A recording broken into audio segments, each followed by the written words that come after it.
past is always present on nights like this.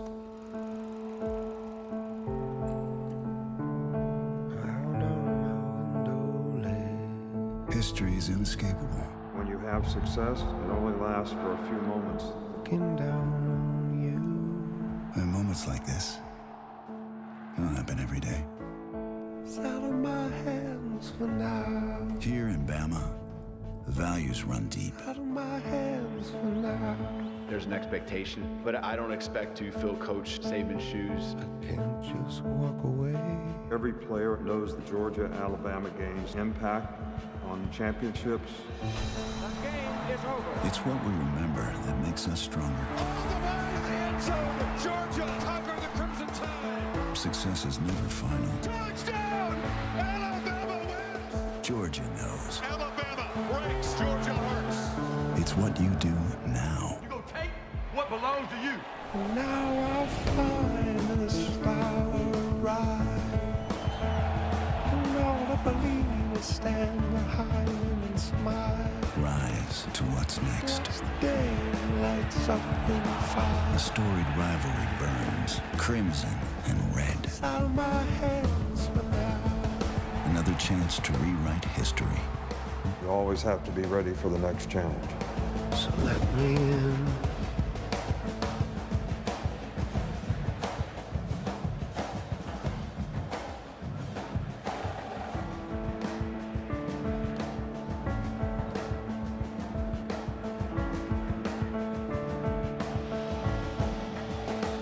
That is just beautifully framed by Dave Matthews. Indeed, the past is always present here. Past is rich with memories, good and bad for both sides, but it's the present moment that concerns Kirby Smart. His team rolls in with a 42-game regular season win streak. They've been unable to hold leads against Alabama in big moments. All 5 of his losses to Saban, they led by at least 7 points. See him saying focus. Not for the first time this week. Kalen DeBoer, how about this moment for him? First real look at Kalen DeBoer as the head coach of Alabama coming out in a huge SEC game. Different role for the Crimson Tide veterans. Home underdog for the first time here since 2007.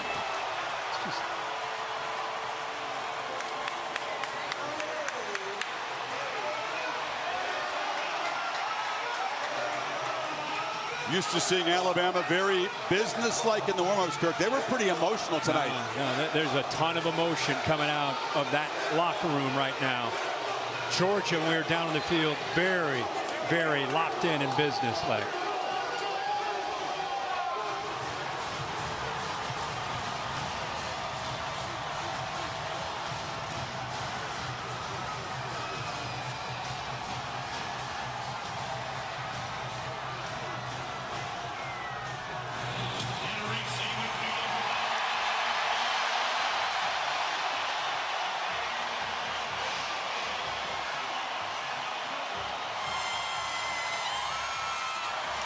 It feels just as cool, and I don't mean the temperature, in late September as it does in December or January.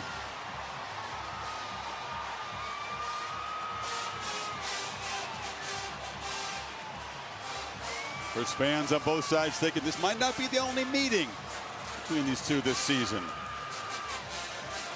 I don't care how many big games you and I do, I still get chills when we get ready to call one of these games, when these two teams like this, of this caliber, run out in the field, and the energy and the buildup of a big college football game. There's just nothing like this. There is Carson Beck, denied a chance to play for that championship. You saw his predecessor, Stetson Bennett, win a couple of them. One of the reasons why he came back for another year at Georgia, because they fell short against this Alabama team. And his counterpart, Jalen Milroe. Both guys' seasons ended in heartbreak.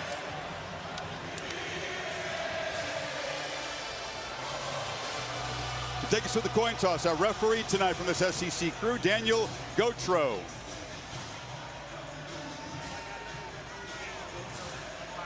fully. This side is heads, this side is tails. Georgia, you are the visitors. What is your call? The call is tails. It is tails. Which way would you like to kick? Kick towards there.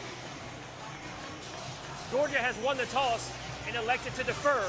They will kick from the south end zone. Good luck, gentlemen. It'd have been a huge shock if Kirby Smart did not defer. That is clearly the pattern. Monstrous game. Great to have both Holly Rowe and Laura Rutledge on the sidelines. Laura on the Alabama side with Kalen DeBoer.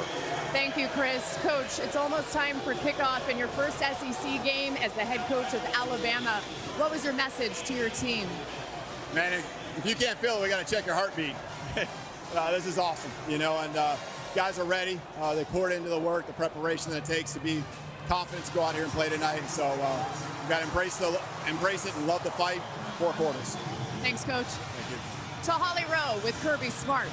Well, Coach, so often this game comes down to the line of scrimmage. What will it take for you to win up front, both on offensive and the defensive line? Some dominant players and some dominant play. It won't be won in one moment. It'll be won in a lot of moments. Thank you, Coach. Chris? It's been a lot of fun to focus on the line of scrimmage. The big guys up front who each believe for both sides, on both sides of the ball, that they are the determining factor in this game. Peyton Woodring for the Dogs, the second-year kicker, will send it away.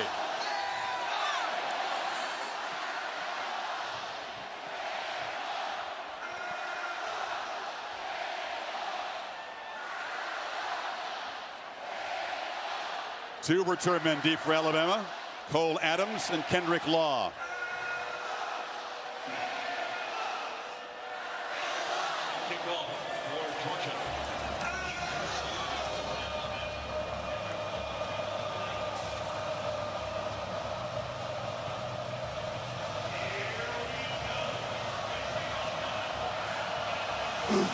Woodring boots it high, but it's returnable. Law from the 5. Gets a crease, and Kendrick Law falls forward out to the 33, and that's where Jalen Milroe will set up. Again, the 14 total touchdowns through 3 games, and he has avoided an interception so far. Yeah, he's playing about as well as you can play in a new system. I think a lot of people wondered when Kalen DeBoer came over from Washington with Michael Penix and those great receivers, what would he do with Jalen Milroe? Would he adjust and try to get Milroe to learn that system, or would he take advantage of the skill set? And that's obvious what he and his staff have done with number 4. A year ago at this time, Milroe recovering from a benching against USF. Far different landscape tonight. Justice Haynes gets the start at tailback, but a throw in the first down, and it's complete to the prodigy, Ryan Williams. You may know that he's 17 years old. He's been one of the stories of this month of college football. No doubt about it. He's very electrifying. He's one of our impact players, along with Parker Brailsford, the center that transferred over from Washington. Big-time matchup for him. And you see Jalen Walker. Keep an eye on 11. When he gets after the quarterback, he's as good as anybody, and of course starts in the back end. 2 plays, 2 throws. This is Jeremy Bernard. A flag comes out. Bernard, one of the 2 or 3 key guys who came over from Washington, along with DeBoer. This will be a 5-yard penalty on Alabama. Illegal formation. Offense. More than 4 players lined up in the backfield. 5-yard penalty.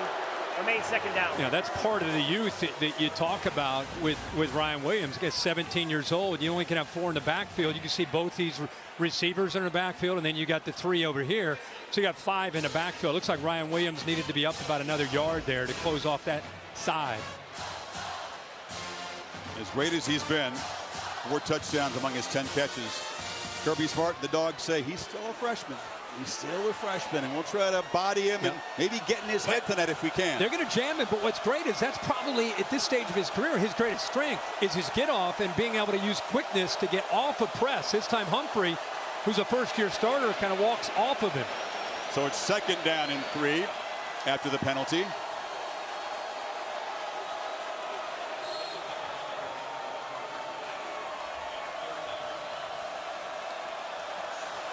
Second and 8, I should say. We'll get things sorted. There we go.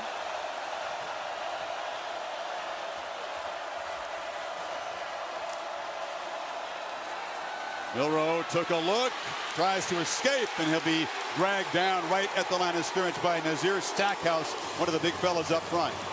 Well, big part of when you defend Jalen Milroe and you're going to blitz him. I talked about how Georgia wants to bring 11 right here, pressure. And when you have a guy that can get after the quarterback, it's not about sacking him. It's about not getting upfield too much, force him to step up, and that's where you allow the rest of the defense. That time Stackhouse closes in. Jam Miller in the ball game. They need 7 on this third down. Dogs crowding the line. They jump across, and Milroe with a free play tries to find Williams on the far side. He was juggling it and did not hold on. Warren Brinson. Oh, that was across. Yeah, big hit after the throw, and I think that's what Kalen DeBoer is saying is Brinson hits him. There's the offsides, but you talk about in the NFL, this would be a penalty. Brinson, who's back from an injury from the Clemson game, he's excited to be able to get in there, and they knew that one of the things is you got to get after 4 and hit him. Watch the follow through after the throw. Drives him. It's not that. It's that, driving him and his shoulder down into the ground. NFL, that's a 15-yard penalty, but in college, no call. That's a 300-pound man landing on your quarterback. They need 2 on third down now after the 5-yard penalty. Milroe looking to throw for it across the middle. The catch is made. Hit right at the marker is Bernard. Dan Jackson came up right there. It's going to be just enough for the first down. Wow, that was very close. Ran a mesh scheme where you have a couple receivers, this time a tight end and a receiver crossing, hoping it's man coverage. You can see him working underneath, and then he throws that right at the line. Good job of holding on to the football because they were not playing man. They sat back in zone, showed man pre-snap, sat back to zone. Very fortunate that he holds on to that football. So the Tide come out throwing. Play caller is Nick Sheridan, who's been with DeBoer along the way, but it's his first year calling plays. Handoff, end around. Bernard shows strength with the football. Got a block on the edge from Miller. Picks up 11. Tide in Georgia territory. Yeah, you're going to see this a lot tonight because he has the ability on this jet motion to either read this and pull it, or he can give it. Georgia gets outflanked, so he hands it off there to Bernard, who's got great speed. And what it does is it sets up Milroe eventually being able to pull that and keep it himself later. Now a downfield shot looking for Henderson, coming back and making the catch. Emmanuel Henderson hasn't made a big impact this season until that deep shot. Well, we said somebody's going to step up throughout this football game, and right here you can see Henderson one-on-one with the first-year starter Humphrey. Gets behind him, the ball's out in front, great adjustment. Picked up 34. Miller trying to get the edge as the Tide operating with tempo. Flags come out. There were 2 of them on the field. Yeah, it looked like a hold on the right side of the offensive line from Alabama. I think it's 77. Offense, number 57. 10-yard penalty from the previous spot. First down. It's Elijah Pritchett. Penalties on this Alabama offensive line, a huge problem in their last home game against USF. They got it cleaned up in the last ball game against Wisconsin on the road. Yeah, I think Pritchett the right tackle, but I think you could also have gotten the right guard there. So a couple holds and that tempo, just trying to catch Georgia, looking over, not able to substitute in after that big play. So 1st and 20.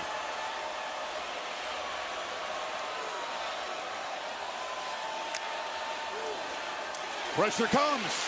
Milroe escapes. Jalen Milroe flashes the strength and the speed and makes a positive play out of a near disaster. What a play, because Christian Miller comes free. They bring both their middle linebackers right here, and by bringing that, they create an opportunity for Miller to come free. Nobody picks him up. Kirby Smart told us this week, it's one thing to get to him, but we got to be able to bring him down. Miller's right there and olays him. That gives you an idea of the quickness of what number 4 can do to this defense. Yeah, I said, what are the issues? Major issue, tackling number 4. Did not happen in that SEC championship game. Georgia hasn't allowed a touchdown all season long, 16 consecutive quarters. And 2nd and 4, keeper all the way. Stiff arm, Milroe knocked out at the 2 by Jackson. Oh, it puts so much pressure on a defense's eyes, the safeties, the linebackers. You have to respect the running back, and if you just get one step inside, he sees it, feels it, pulls it, and gets around the corner. And it's the suddenness that goes along. He's got great speed, but to me, it's the quickness, the lateral quicks, and the burst that he has at that quarterback position that makes him so tough to defend, along with the physicality. Look at the guy. First and goal. And another whistle before the snap. Another false start. Alabama not even lined up that time. Will now have to try to overcome a third penalty on this opening drive. Offense. Not all 11 players were set prior to the snap. 5-yard penalty remains first down. And that's on Jalen Milroe as an experienced quarterback. You've got a young receiver right here at the top, number 2, just trying to get set. Not quite on the thing in him. Really had an opportunity to get set for a beat. This guy came through the backfield.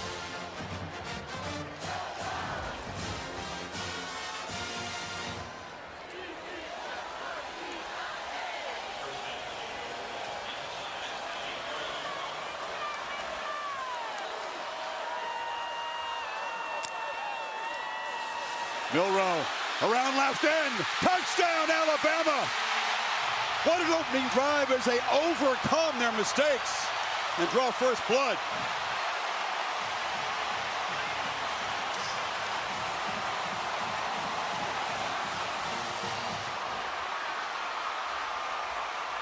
That's a quarterback lead to finish this drive off. Milroe gets to the perimeter. If you lose that contain, you lose the edge to your defense with him, then you've got no chance. He just followed Tyler Booker around the left guard, who led him into the end zone. Nobody there for Booker to even block. Drive even more impressive, Kirk, because they made 3 mental mistakes. It didn't matter. Hey, Milroe 3 for 3, excuse me. Yeah, it's good. Dupree came down. The defense adjusts to that movement. Now you're going to try to get to the outside. Good block there. Look at 52. Give me somebody to block. He just walks into the end zone for that touchdown.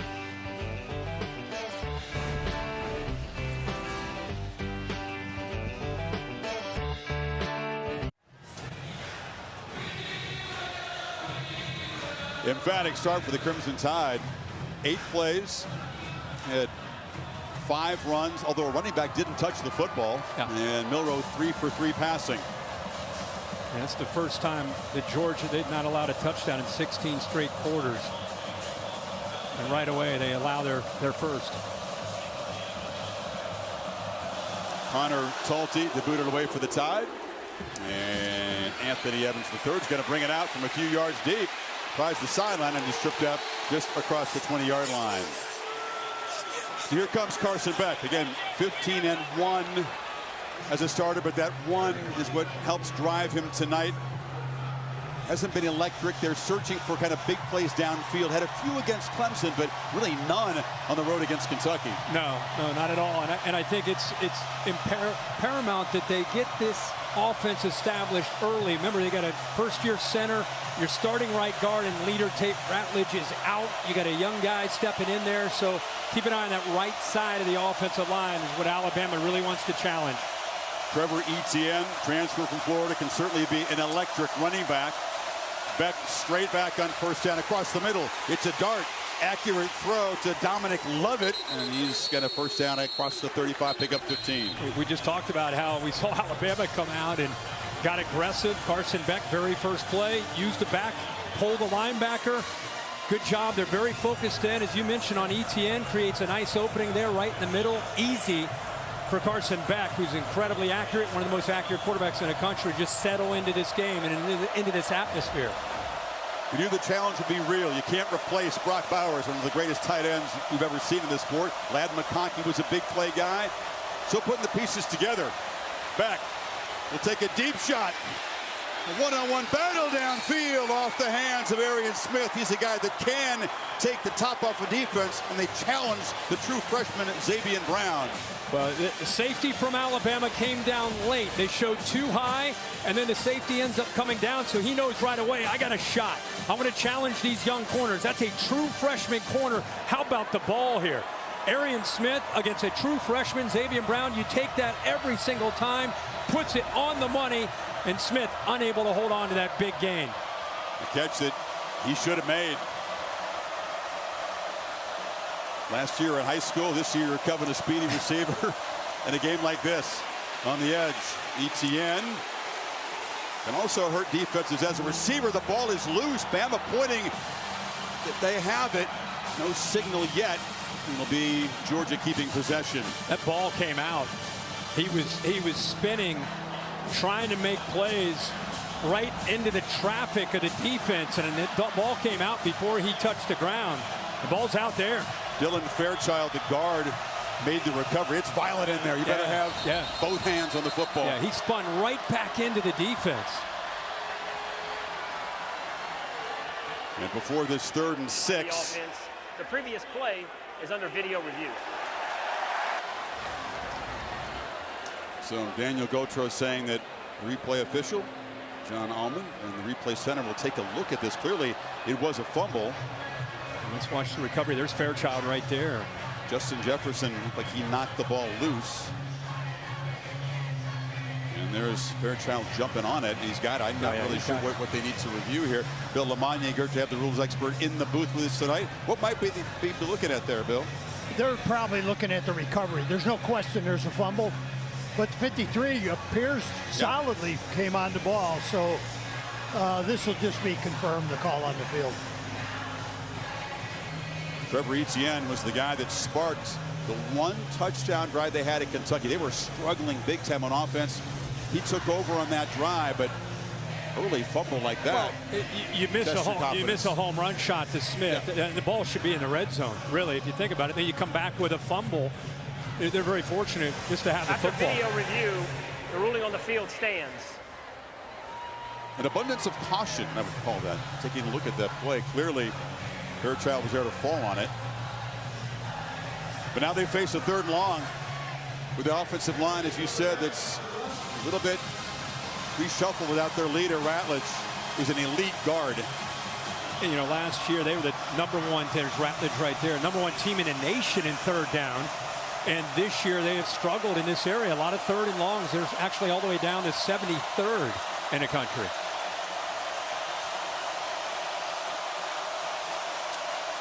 Tide rush 3. Beck loops the ball downfield. There's a battle there. Flags come out as Lovett made the catch. Devontae Smith in coverage, but this looks like an offensive pass interference. Pass interference, offense, number 6. 15-yard penalty from the previous spot. Remains 3rd down. There's going to be some battles on the edge tonight. Yeah, there's battles everywhere. There's great one-on-one battle. He's right in the slot. What a matchup. Goes downfield against Devontae Smith. Definite a push-off. Great job by the officials seeing that. Separation.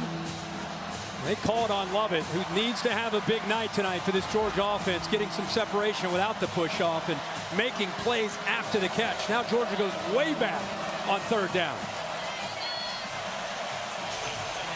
3rd and 21. This crowd of 100,000 strong on their feet, roaring, waving the pom-poms.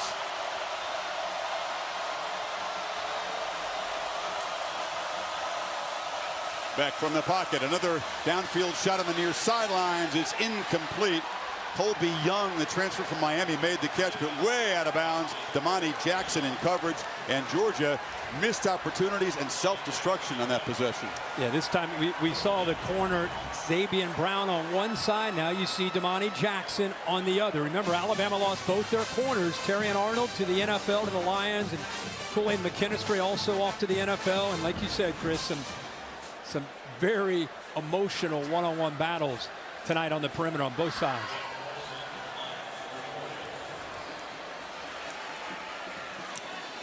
This could be an excellent punting tool. 2 of the best in the country. They're both Australians. Driven back inside the 20 is Ryan Williams. Haven't really seen him in that role yet tonight. Talk more about the impressive 17-year-old. 57-yard boot. Tide go back to work, up 7. Tonight's Sonic drive-in recap. Alabama's opening possession. Well, he did everything you want him to be able to do. Ryan Williams, the freshman, with a big play. This is a surprise one-on-one matchup. Henderson makes a great play. Had the sack. They missed that opportunity for about an 8-yard loss. And I think Bama put their foot on the accelerator after that. And they end up walking into the end zone to cap off that drive for the first touchdown of the night. Animated one-way conversation between Kirby Smart and his defensive team, along with Glenn Schumann, the defensive coordinator there in the red. Yeah, you know, they just kind of got shocked into this game, and they're just trying to settle the troops. Hey, listen, we're going to be fine. Stay with the plan. It's just, you got to make number 4, keep him in the pocket, make him throw the football, and get after him. Justice Haynes is the back, and the first carry by a running back is a chunk play again. Look at Haynes weaving out across the 40. Well, they pull the right side of this offensive line. Roberts does a nice job here. You also see 57 Pritchett follow them. They lose the edge to the defense. And look at the receivers. Great effort downfield by those receivers. Kendrick Law, one of the top receivers, I think, in the SEC, if not the country. Kind of built like a running back. He and Ryan Williams both doing a good job there downfield. 23-yard gain. They spotted at the 39. Milroe from the pocket. Surveys and finds across the middle. Williams makes a man miss. He is just different, Kirk. We'd seen him on tape, saw him in practice. What'd you think of him on the field pregame? Oh, he's a big man, but he can throw the football. You know, and this is Ryan Williams once again. The moment is not too big. Good job of coming back to the football here. Milroe feeling it, going tempo, seeing the field well. Easy access throw. Law. Georgia not tackling well in the tie down near the red zone again. Janelle Aguero whiffed. It's a 19-yard play. You're just not used to seeing a secondary from Georgia missing tackles like that. And how about, you said, the easy access. And the last guy you want to get the ball to with the ability to make a play after the catch is Kendrick Law. You know, he is really fitting in perfectly into Kalen DeBoer and Nick Sheridan's offense. Get him the ball in space. Like I said, built like a running back, can shake and has physicality to pull away from guys like Aguero like he did there. Ball hasn't hit the ground yet. Milroe 5 for 5. Georgia just reeling like you rarely see him on defense. Collision on the edge. It's Jam Miller knocked down. It's the Jam and Justice running back tandem here. Yeah, Haynes does a good job. He just lowers his shoulder. He didn't care at all that Everett's trying to come up. And, you know, that sends a message. Just that kind of running. This defense right now, they're on their heels. They're trying to get adjustments. They're trying to get calls. They're focused on the threat of Milroe throwing and running on the edge. Then you have to contend with the power running of these two backs. Miller motions out far left. QB run all the way. Milroe patiently picks his way for a gain down to the 16. They have found an ability to get to the edge with QB run. Whether it's jet sweep or it's Milroe to the outside, you pull this time the play side guard, you pull the center around. Georgia a little bit better job of running. Now you got to be careful as you're running so fast to be able to not get beat to the edge. He'll put his foot in the ground and get north and south on you like a running back. So, man, it's tough to defend him. Empty backfield for receiver look. Plus a tight end on 3rd and 5, and now Miller motions to the near side. Milroe looking for him on a wheel route on a dime. The Tide.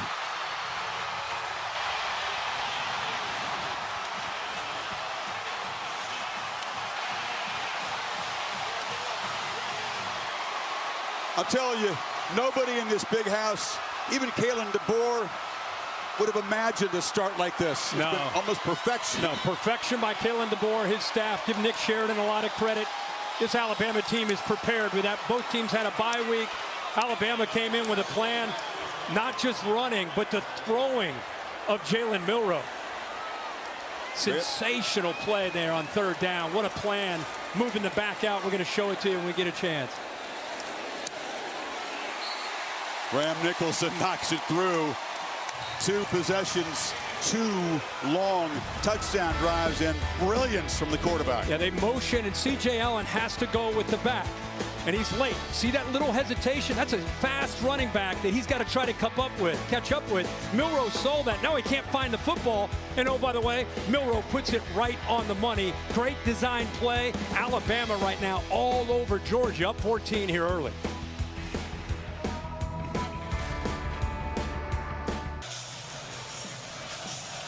Crimson Tide throwing huge punches early, Kirk. They're not jabs or body shots. These are haymakers upside the head. No. They've landed a few of them. I mean, this is about as well as you could hope for a start if you're an Alabama fan. Milroe 6 of 6 for 100 yards, mixing up run and pass. It's been perfect plan. Fair catch signaled by Anthony Evans. You know, Carson Beck and Georgia have not been a fast starting offense. Didn't find the end zone against Clemson in the first half. Had their worst first half yardage output in 15 years against Kentucky. They got to get it going here. Yeah, they do. And I think this is where, you know, you're a veteran. You're viewed as, you know, beginning of the season, Shedeur Sanders, Carson Beck, Quinn Ewers. I mean, you're the guy. And this is where you got to really rally the troops. It's a long game, lots of ups and downs. This is where his leadership, poise, and playmaking ability got to step up here on the road.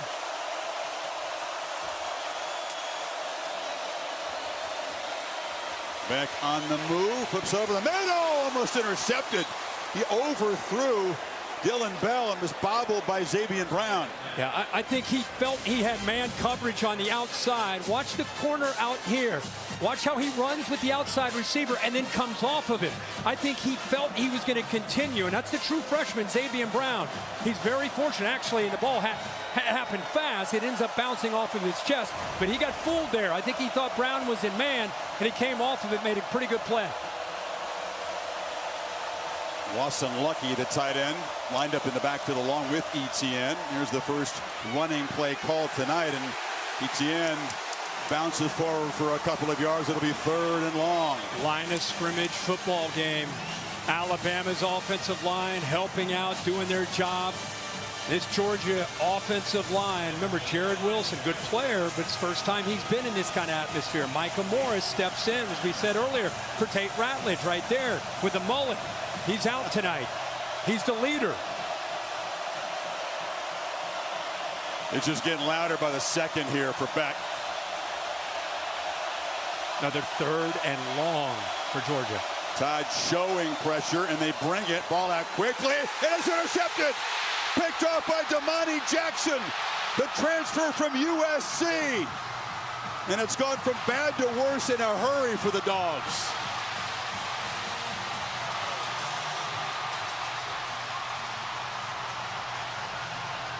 Georgia's first turnover of the year, Kirk. Here's the AT&T clicker. What he saw was 7 guys up tight. And when you see 7 guys like that, you know you got to get the ball out quickly. You see how quickly they get in? You got to get the ball out. How about the job by this corner? What a play by Damani Jackson. That ball got on him in a hurry.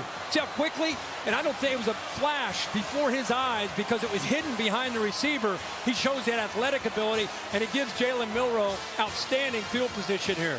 Dogs defense needs to figure out something quickly, or they're going to be down 3 touchdowns in the first quarter. Play fake, pitch to the edge. Bernard muscles for about 4 or 5, driven out by Julian Humphrey. Holly? Well, guys, it's all hands on deck on defense right now. Glenn Schumann, the defensive coordinator, Kirby Smart, the head coach, they have all been up in the defensive space trying to make some quick adjustments. The motion that Kalen DeBoer's offenses are so well known for is causing problems. They keep telling the players, when they go in motion, you have got to adjust your eyes. That last touchdown drive, the motion was a problem. That's what they're trying to fix. Not much that Kirby Smart hasn't seen before and can teach his team about, but the guys on the field looking a little dazed right now. Keeper again. Milroe makes a cut. Powers down. It'll be 1st and goal. The ball came out, but he was ruled down. Well, the movement that Holly's talking about, and usually this Georgia defense, they've had a bye week. They've had 2 weeks to get ready. I mean, this is maybe a few different wrinkles, but you kind of know what to expect to see. It's about who's playing with a little bit more desire, who's playing with a little bit more physicality. Nick Sheridan, give him a ton of credit. First-year play caller here in Tuscaloosa, doing a great job of mixing up, as Holly said, not just the pre-snap movement, formations, attacking outside with quick throws, jet sweep, running with Milroe to the outside, then pounding the middle, setting up quick throws. Haynes to Milroe's left. Bernard comes in motion, gets the football, gets a block on the edge, turns the corner, touchdown Tide, 3 for 3.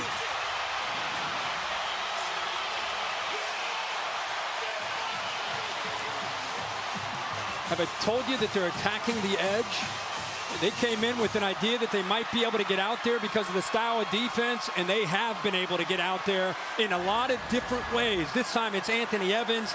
Definitely gets into the corner of the end zone. How about the block by the young back there in the backfield, Justice Haynes? It's a breathtaking start if you're an Alabama fan. And Georgia fans have to be sitting there with their mouths agape at this point. Chris, this is what the threat of Milroe can do to you as an outside defender. Just watch the slight hesitation and respect at the mesh. See that mesh? Is he keeping it or is he going to pull it? Watch him go inside. You see him just that slight little what?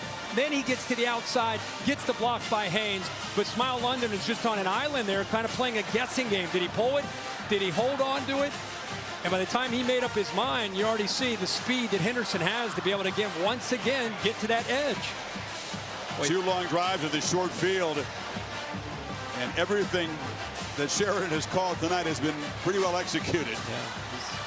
This Alabama team has come out with bad intentions. This is a long way to go in this football game. 21 points. I know it seems like they're never going to be able to come back, but somehow Georgia has to stop the bleeding. They need to be able to pick up a first down or two. They need to get something to get themselves to believe that they can find a way to win. Remember, Brock Bowers isn't here. Ladd McConkey isn't here. It's a new year. And as good as this Georgia team is with Carson Beck and others, there's a lot of new personnel around that quarterback position. They've got to keep their cool and just keep believing that they can get back into this game. Kirby Smart's teams have been known for comebacks, but this is the largest deficit they've faced since that 2021 SEC championship game. The big loss that set up the chance for payback. Defense on their heels. They're so worried about the outside that it's opening up other aspects for Milroe, both throwing and running. What is Mike Bobo, who's had his third stint working on the Georgia staff, who's the play caller tonight? It's been pass heavy early.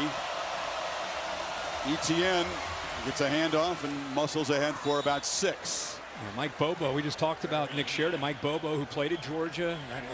We know what he can do as a play caller. He knows. Nobody knows better than Mike Bobo what these SEC atmospheres are like on the road. And I'm with you. We know that they're a pass-first kind of offense, but they have to establish some kind of presence at the line of scrimmage in their run game to make Alabama have to respect that.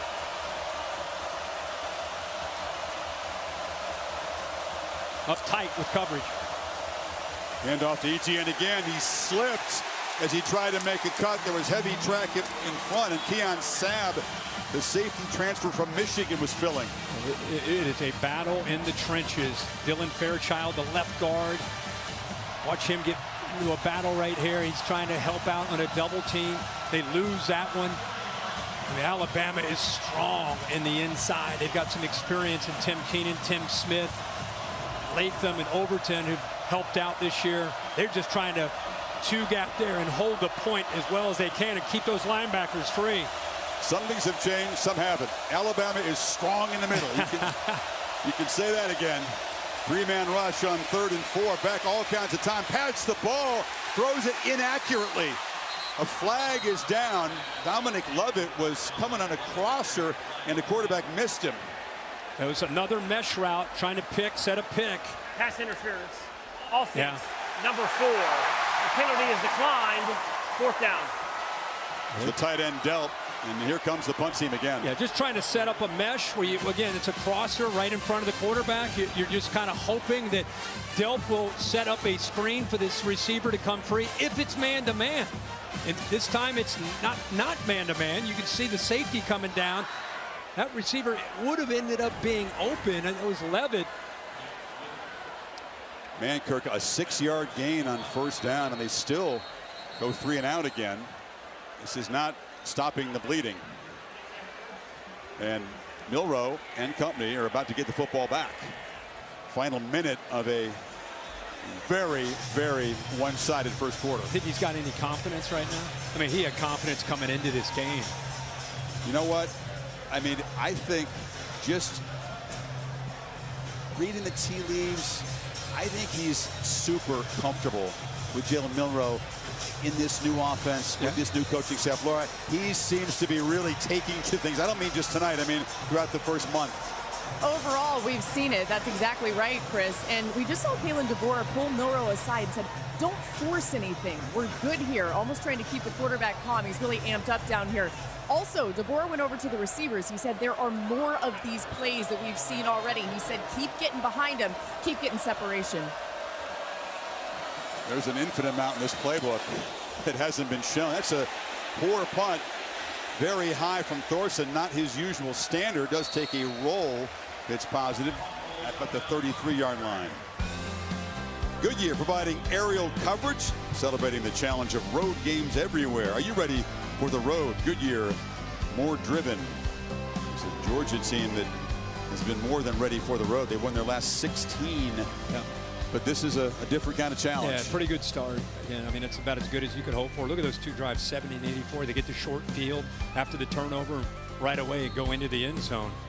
I mean, is it possible to go 4 for 4? Does Georgia have an answer to that outside run game where they're averaging Alabama almost 10 yards a carry out to the edge? That's a question we haven't heard often. Does Georgia have an answer on defense in recent years? Milroe pitches far side, and it's another impact play from Ryan Williams, cushion in front of Dalen Everett. I saw a Georgia player point across the line of scrimmage as if he thought Jaden Roberts had moved. I think he did. I think he may have flinched. 77 right here. Just a slight flinch. Not a no call there in Alabama. But it's amazing, not only the edge, Chris, but it's amazing how far the coverage is. These guys are easy access, 6, 8 yards, quick throws are there so far all night. Well, Kalen DeBoer's first quarter as an SEC coach could not have gone any better. 21-zip after 15 minutes here in Tuscaloosa. Security throughout the stadium understandably tight tonight. Former President Trump is a guest of some Alabama boosters in a suite here. Also attended the collision of these two teams for the championship in Atlanta. That came down to the final play. Tonight, the Tide begin the second quarter up 3 touchdowns.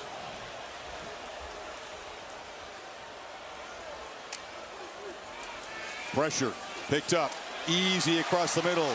C.J. Dupree, the tight end, rumbles into Georgia territory. Whatever they've shown, Alabama's offense has been an answer. Yeah, no doubt about it. This is an offensive line that struggled against USF because they had some injuries to the tackle spot. And now with Proctor at left tackle and Pritchard back at right tackle, see the communication. No issue at all. Georgia comes after him. Easy slide, easy pickup, plenty of time for Milroe. And that void with those two backers blitzing, wide open after that blitz pickup there by the O-line.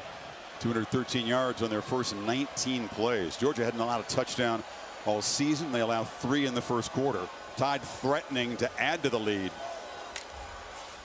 It's Law behind the line. He can throw it. Nobody open.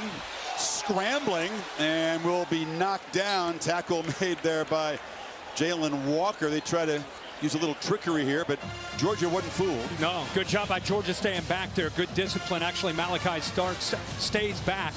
They're trying to figure out if this defense is just so desperate. They're going to fly around. The edge has been hurting the defense. But all those safeties flying. Nope, good job. Head on a swivel. Stark stays back. Rest of the defense, good discipline there on that play on 1st and 10. Lose a yard, and that's Kendrick Law, who's knocked down on that scramble being attended to. Jam Miller. They give up the edge again, and that's a big gain out inside the Georgia 40. They're getting to this edge anytime they want, and you got to come up with some kind of answer. 77 with a good block getting up to that linebacker right there. That was Smile Munden, who's actually eventually able to push him out of bounds, but another positive yards. Tied 2 for 2 on 3rd down. Need 5 here. And it's a trick play. The clap by Milroe. They hand it off to Milroe. Direct snap, I should say, to Miller. Trying to catch the dogs napping. They stop him short of the marker. Yeah, it was great because he does his clap when he takes about 4 steps. Well, just watch him walk away and then watch the clap. Bang. That's when you snap. try to catch the defense again sleeping. So they've thrown a few wrinkles here. Get the ball out to Law, double pass, try to get it downfield, and then this time test the defense's discipline again there with that trickery with the quarterback walk away. Need about a half yard here on 4th. Milroe, keeper. First down and more. Tight roping down the sideline. Touchdown. Unbelievable start for Milroe in this offense. 36-yard lightning strike.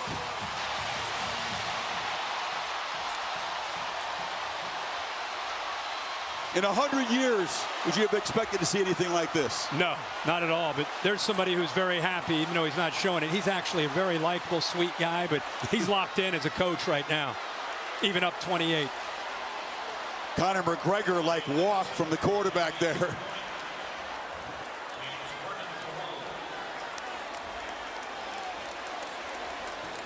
Nicholson has only attempted 1 field goal this year. A lot of PATs, so you may see a whole lot this season from this offense. No doubt. He's reading this, Chris. 4th and about a half a yard. Georgia sells out. This is zone read.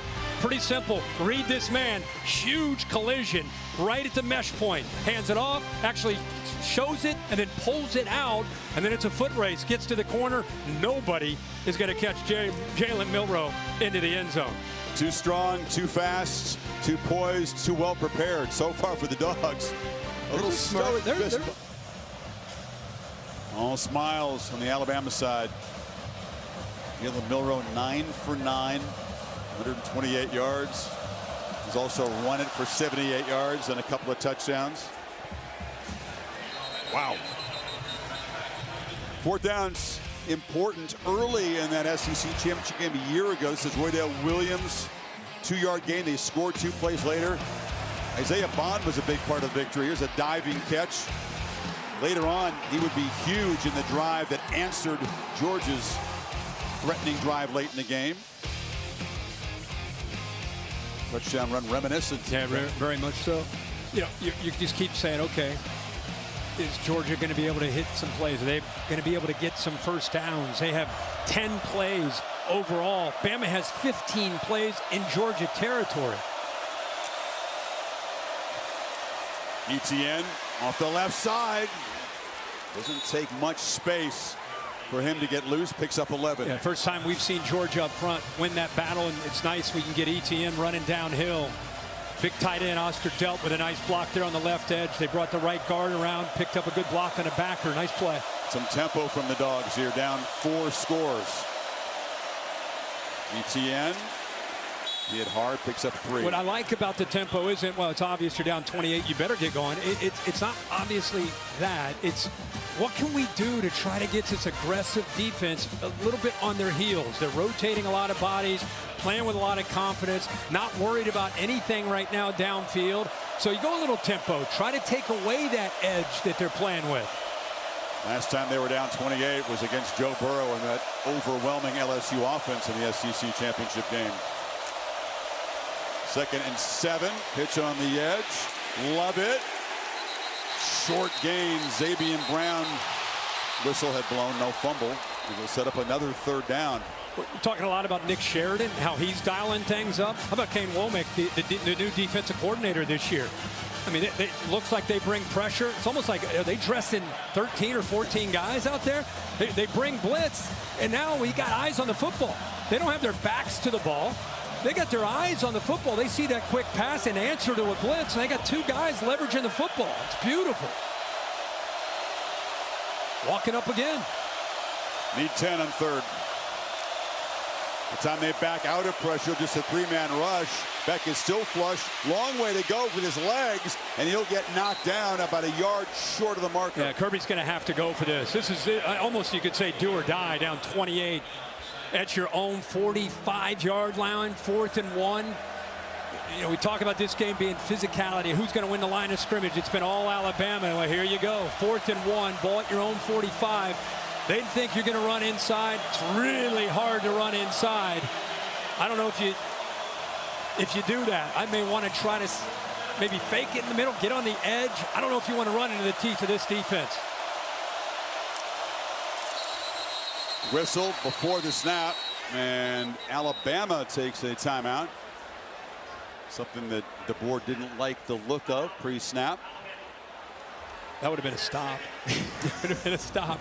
Penetration from Tim Smith. I believe it was 50 who got in there between the center and the right guard. He got into the backfield in the blink of an eye. It forced Etienne to bounce it, and there was 2 more defenders out there. That would have been a stop. Kirk, if you see that and you're Mike Bobo, do you consider changing what you do on this 4th-down play? I personally, I said before, I don't know how when they know that the obvious answer is 4th and 1, let's sneak it or run in the middle, and they are just pinching in there. It's tough enough to run when they don't know you're going to run it. Maybe a quick little pass, just something to not make it so obvious. Etienne has great speed. We can get him on the edge. Get Jamarian Latham, Tim Keenan III, and Tim Smith. Big fellas up for the Tide. A lot of big boys up there. Maybe a shot play, anything just to not run up the middle against these guys when they know it's coming. 2 tight ends. Etienne tries the middle. Had to dodge contact in the backfield. That was crucial. Gets ahead for the 1st down.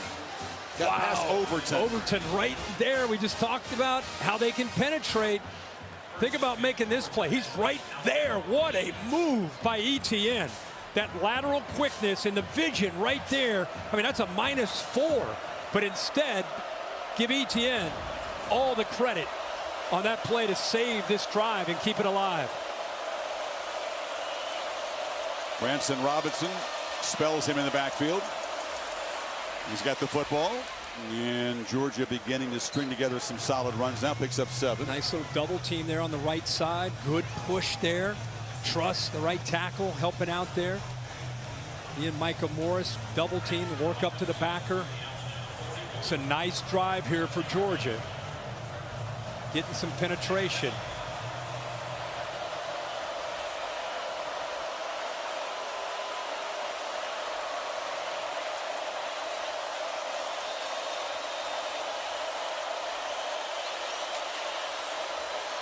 Come after Beck, it's picked up, and the catch is made by Dylan Bell just behind him there, but another 1st down. Yeah, Malachi Moore brought the blitz from the field. He had a double slant behind that blitz. See the blitz right there coming. He could have gone to the inside to Smith, elects to go to the outside to Dylan Bell. What an adjustment there at a crucial point in this game. They need every opportunity to gain positive yards. Great adjustment, back that ball behind him.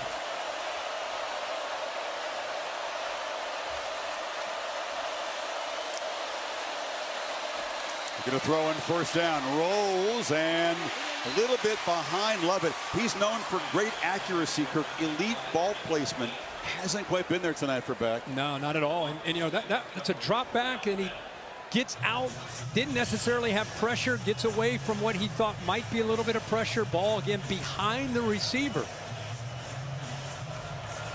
4 for 10 and just 24 yards on those 4 completions.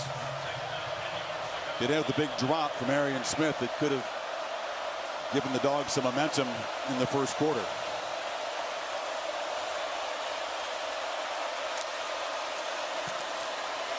Good protection.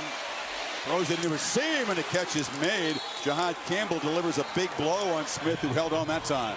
Boy, did he squeeze this in. This was a close throw. You have the corner here. That's the guy that he's got to be able to make the throw over top of in zone. Can you make that throw? Can you put it right there, right behind him? Whoa, it's close. Great job of putting a lot of velocity on that ball. Just layered it over top of the corner. And a great catch there to hold on to it. Dogs in the red zone finally.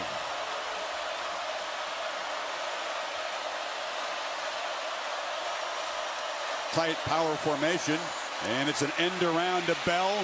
Versatile weapon, makes a cut, lowers the shoulder, and is knocked down at about the 7. Sab on the stop. That's good action there in the backfield. They're faking that to Etienne because they've been getting a pretty good push in the interior. A lot of those Bama defenders were caught up on that, and then they come around the other way with Dylan Bell. Pretty good block there by the tight end Delp to help him out. They got to finish this drive, obviously, with a touchdown. 7-minute mark here in the 1st half. It's a 10-play drive so far. Tough to do against an Alabama defense. Sustained drives.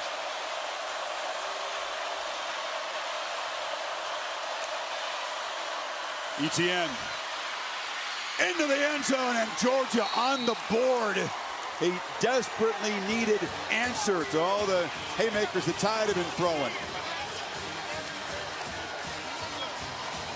Let's watch the left side here. You got the receivers getting involved here, the AT&T clicker, the backup tight end Lucky.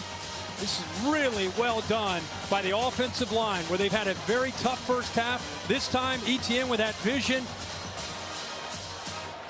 Offensive line able to get up to those linebackers, receivers getting involved in the blocks. There's the answer we've been waiting for from Georgia. ETN had the 4th and short conversion. Gets into the end zone. Let's go for Dos. Brought to you by Dos Equis as they try to cut the lead here. The 20. Cash Jones in the backfield.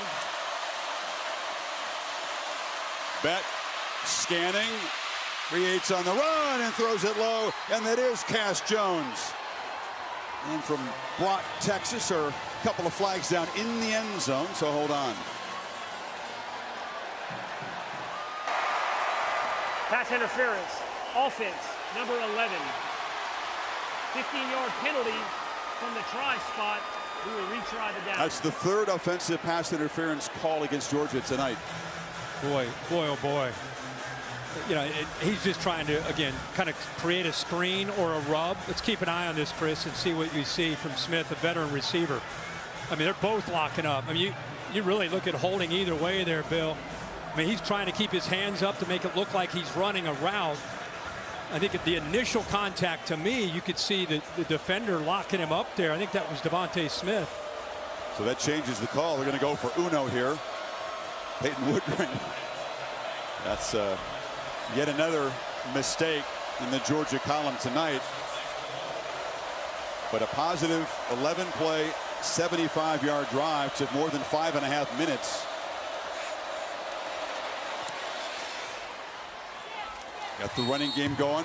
Better blocking up front. Some nice throws by Carson Beck. But now DeBoer's offense back on the field. Can Smart's defense come up with a stop? Haven't yet. And then 4 years later, Stetson Bennett down at Mitchell in the 4th quarter, then found Brock Bowers, and Georgia with that pick 6 to seal it, won it by 15. 9 years Smart worked here under Saban. This is year 9 at Georgia. The Georgia fans feel like, okay, Nick Saban moving on. This is our time to really stamp our authority on the SEC and reclaim the crown. Kings College football. They felt like that loss to Bama denied them a chance to go win another one. They feel like Michigan's kind of borrowing the throne, and they felt coming into this game, they were going to rightfully reclaim their spot. That's why we play the ball games. Well, they have been waging a tug of war for all the trophies, really, since 2014. And Alabama, Big Al, has been pulling his weight. Love the animal soundtracks here. Dogs are going to bark in a second here. Answering those 5 SECs. 21, 22. Uga having his turn. And then they dominated the entire 23 until Atlanta. Now we're back to 24. Starting to lean a little to the right, but it's a long way to go. Keep saying that. Be careful. 4 for 4, this offense. As Georgia come up with answers. Tied a long field to go. Milroe looking to throw on 1st down. Again, it's Dupree. It was easy access, and then yards after the catch out across the 45. Flags come in very late. 21-yard gain. Yeah, again, it's a long time since we've seen Georgia's defense not just give up easy access, but then the missed tackles by Starks and then more yards. Unnecessary roughness. Offense, number 52. Hitting a player not actively participating in the play. 15-yard penalty from the spot of the foul. 1st down. Tyler Booker is an emotional guy. The big fella flagged for a costly penalty. He was just feeling it. Yeah, he was jogging downfield. I think it looked to me like Smile Munden was maybe gave him a little jab to the face, and he responded to that, and that's what the refs got. He'd already kind of jabbed him before this, and then he responded by saying, wait a minute, you're going to give me a jab? I'm going to give you a little push. I personally don't mind seeing those offensive linemen with a little edge to them, but that one cost him. Extremely costly. Instead of across the 45, they're back to 16. With the 1st and 19. Pressure comes. Milroe escapes again. Jalen Milroe. Look out when he builds momentum. Gets a couple blocks on the edge. Can't get near him, can't bring him down when they do. It's almost like watching a guy in middle school who just is the best athlete on the field. And this is SEC football. He's running away from really talented, superior athletes. They were way behind the sticks. And now after that scramble, he's able to pick up a first down. A lot of these defenders had their backs turned to Milroe, which is a no-no against him. They've made some mistakes, 4 penalties on offense, but he's just been the eraser. 10 of 10, 134. Back behind the chains.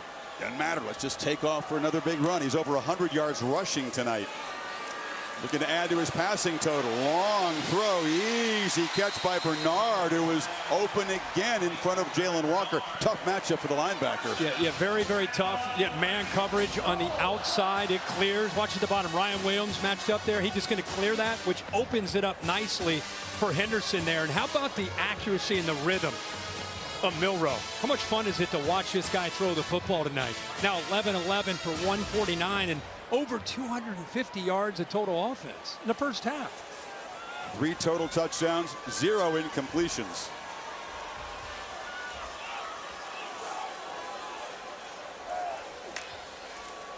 Empty backfield. It's a run all the way. And this time doesn't get the edge, is spun down after a small gain. Holly? Well, guys, Jalen Milroe's speed is breathtaking. The coaches told us he's faster than our running backs and our wideouts in practice. I can tell you how you know he's really fast. The new EA Sports college football game, he has the highest speed rating of the top 100 players at the quarterback position. This guy is blazing fast down here. It's a hard adjustment for this Georgia defense. It looks like a video game, doesn't it? This start for the offense. Limited to a 2-yard gain that time. Second down. Pressure picked up. Low throw. And going down to get it is Bernard. Ruled a catch. And it'll be 3rd and 1. Keeps the streak alive at these receptions. That time misses a little low, but a pretty good catch by these receivers.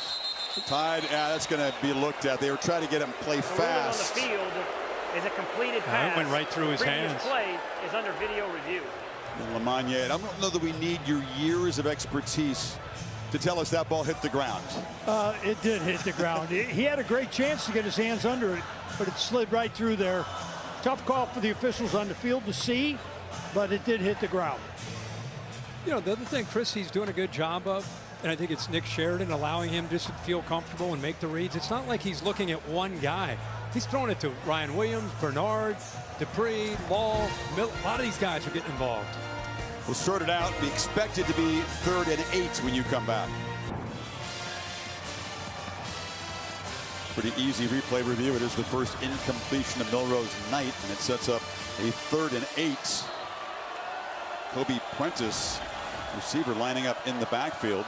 Now he'll go in motion. Dogs are showing some pressure. Rush 4. Milroe has to escape again. Flips it. And the catch is made to Robbie Oots. And he's down near the marker. And DeBoer, if the pattern holds, will go for this on 4th down. Oh, yeah. Yeah, with Jalen Milroe back there, ability to run it or throw it. Playbook is wide open. They're up 21 at the 35. You have to go for this, and they are. Oots, the big 270-pound, like a fullback-looking guy. I thought he'd be in Madison, Wisconsin with that name and that look, but here he is in Tuscaloosa. Here we go. Talk about an opportunity for Georgia. Get a stop, try to get another score. Remember, they get the ball to start the second half. It's a big play for both teams. Shift around. That's Miller to the right of Milroe.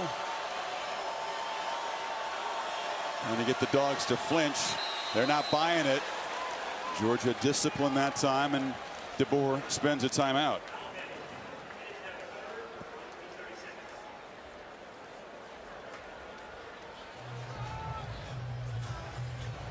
Milroe just has a way about him. I mean, again, we talked about, we were here against Texas early season a year ago. The turnovers, the fans in an uproar. They don't play him against USF. That was an offensive debacle. He comes back and responds well to that. But I don't know if he totally got rid of the residue of that. Tonight he's been different. No, he has. And really in warm-ups, you could just see the confidence. I think he liked the plan that they came in with. Ability to throw it, ability to run it. It's been on full display. I mean, this guy is doing everything. And I think you and I have talked about it. I think it's the feel for the system, the connection with Kalen DeBoer, Nick Sheridan, and the plan that they've built around him. It's like, you know, great quarterbacks have answers. He certainly has had that up to this point. And the Dogs give their offense the football back on 4th down. Handoff. Miller stopped. Miller jammed up at the line of scrimmage as Dan Jackson filled, and the Dogs defense finally makes a play. Well, that's what I just said. You're looking for an opportunity. Daniel Harris actually steps up and takes on the block. You'll see 5 come back this way. Watch 7 and White take him on, and that frees up, taking that block right there, stoning him at the line, and then that allows Dan Jackson to be able to clean that up. This is the first chance that Georgia has, not just to stop, but like I said, with just under 3 minutes to go, Stackhouse fired up. They're thinking touchdown into the half, and then get the ball to start the second half. If everything goes the way they would like it, it'd be 28-21, and now you're in the middle of the third quarter. Long way to go, but that's the thinking of a Georgia player, fan, coach, everybody on red and black. Pass to the far right, empty backfield. 3-man rush. Beck surveys, throws it right to Alabama. It's picked up by Jahan Campbell. A disastrous turnover just when the Dogs had momentum. The second for Beck tonight. Well, he's trying to hit a seam here. He needs to put some air under this to be able to get over the linebackers. And I really think if you look at Campbell, how much he's improved. He and Lawson together in the middle. Here he is right here. Here's the seam. Watch it open up, but he's got to be able to clear the linebacker. That's a tough throw with a safety also in the middle of the field. Throws it right into the chest there of Campbell, who just reads his eyes and brings him right back over there. Hits him right in the chest. Poor decision by Beck after the big stop by the Dogs defense. Campbell, part of a tremendous linebacking core at Alabama. He's strong off the edge, rushing the passer, and can play coverage too. Dupree spins, takes a big shot, and gets down near the 13. Think of the psyche of that Georgia defense. Wow. You just came up with your first stop of the game. There's Campbell celebrating. You get your first stop of the game. You're over there just getting some water. Schumann's congratulating you. First play, pick. You got to go back out on the field. That is a tough ask now to stop this offense with the way they are humming. Aggressive approach against this sudden change defense. They get 13 on 1st down. Try the middle, and that one is stopped cold. Gabe Harris Jr. with the stop. Boy, Carson Beck, a guy that typically makes good decisions. 2 interceptions tonight. I think that's his first career multi-interception game in his career. 2-minute timeout. Carson Beck's going to have to shake off another mistake. He's going to lead a massive comeback. Bama threatening to add to a 21-point lead here.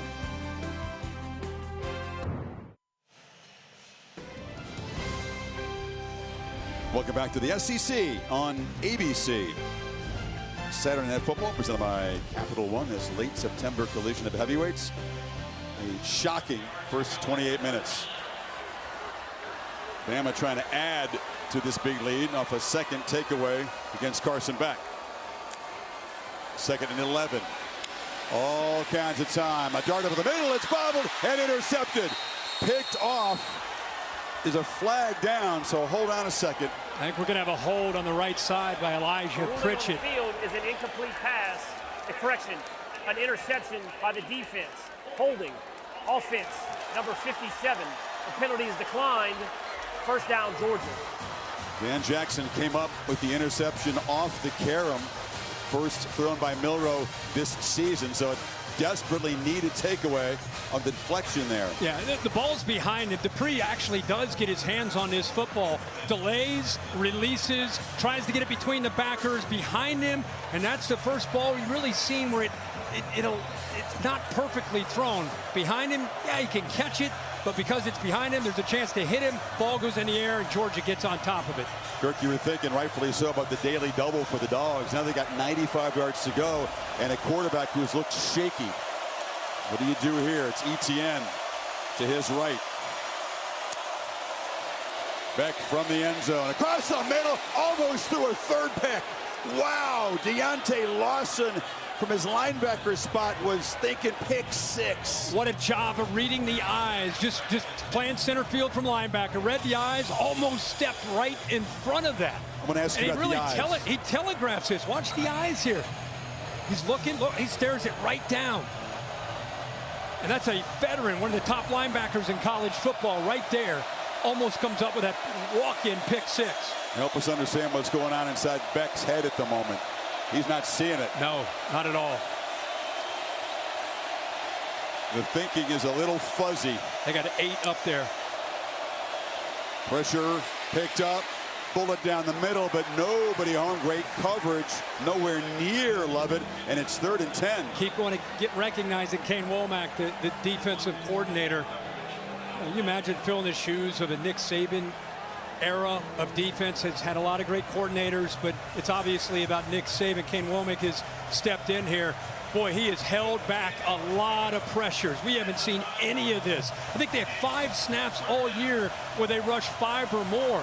Tonight it's been a gauntlet coming after, and they've changed up the look, showing it and dropping it. Other times bringing more than they can handle. I think they may do it here. He said you're going to see stuff they've never seen on tape anywhere. Invented for this game. Heavy pressure. Beck off his back foot, just heaves it to green grass. Could not block the crimson wave that came at him, and it's 4th down.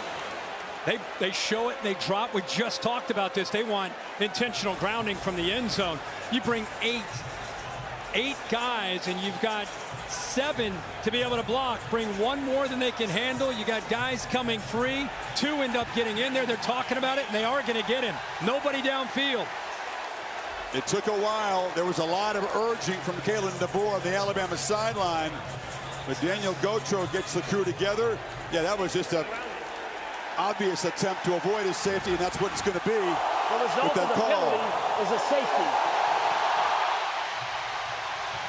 Hey, Chris, you said it. It's the intent. That's why they had to discuss it. No flag initially. You had a couple receivers that were going downfield. Dylan Bell on the right sideline. You got a receiver here as well. They're out wide. They're just going downfield vertically.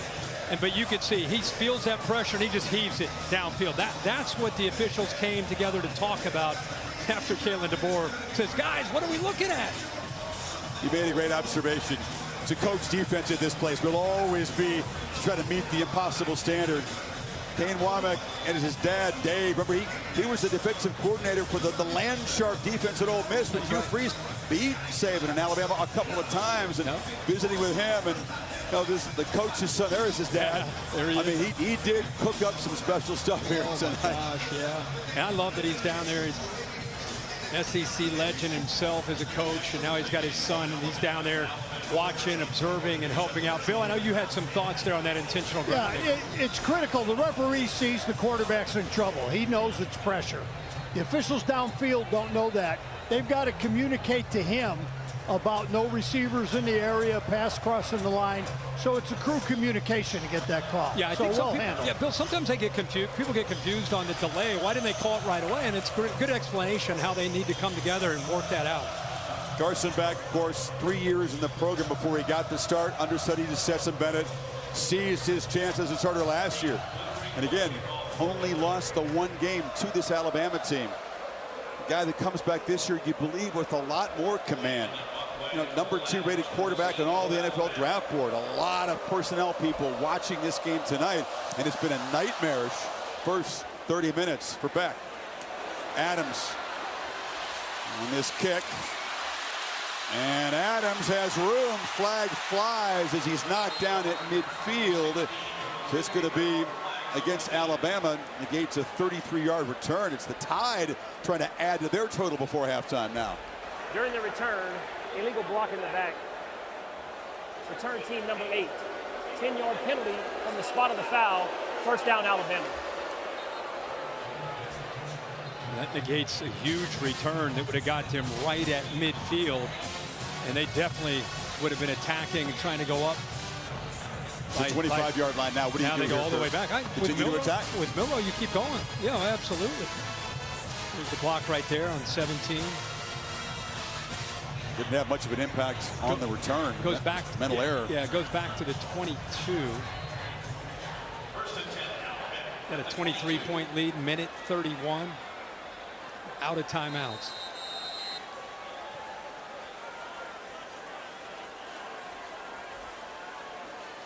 It's going to be an interesting set of conversations in that Georgia locker room at halftime. It's a very, very different position for Kirby Smart to be in a big game. Long throw, still staying aggressive. And the catch is made, and falling forward is Josh Cuevas. Another tight end gets involved. He was the Husky. I just can't believe the throws were. And again, I know you're back. You don't want to give up the big one, but just, I mean, that's a big game right there, and just easy throws. Across the middle, catch made. Prentice unable to escape. It picks up about 6 more before Everett gets him down. Again, no timeouts for Bama. There's no rerouting. There's easy access, and it makes it pretty easy on the quarterback to just throw underneath when you're clearing out. We've seen a lot of that in the first half. Inside of the final minute, Prentice again makes the catch, spins back into the field of play. Clock will stop momentarily. They move the sticks to the 44. Great job of just reading the coverage, not panicking, not predetermining where to go with the football, just taking what this defense is giving you. Milroe over 200 yards passing now to go with a 100-yard rushing night. Cuevas again on the sidelines, just looking so effortless for him. Yeah, and again, let's just show you what I'm talking about. When you blitz people, you walk guys up, and they don't get home. Look at the access right here. It's just strange to see this. I mean, he could have thrown it there to Love It. Instead, he ends up going to the backside where he can get out of bounds. Smart decision, but a lot of this has been, again, it's been not just in prevent, it's been happening most of this half. Trick player to flea flicker. Milroe's going to flip it back underneath there to Bernard, and Bernard's going to be dropped at the 50, and they're just trying to toy with him now. Starks makes the tackle without a timeout. That's going to create some urgency here as they lose big yardage. Yeah, that's all Malachi Starks. If he doesn't make that play, there are about 5 offensive linemen out in front that would have led him down that left sideline. So Starks saves the day by hustling and reading that pretty quickly. Georgia spending a timeout. Alabama didn't have one. And they'll back the clock up to 32 seconds. It'll be 3rd and 13. Little too cute. No. I mean, like it's a pretty good play here by Starks. Like I said, the reaction that he had ends up allowing him to save this day. Because watch, it's a slow developing play. Watch the offensive linemen. Look at them working to get out in front. Now here's Starks right here. If he doesn't make this hustle play, look at that convoy going down that left sideline. Road graders. Yeah, a little too quick for big Caden Proctor to get out and get a body on him.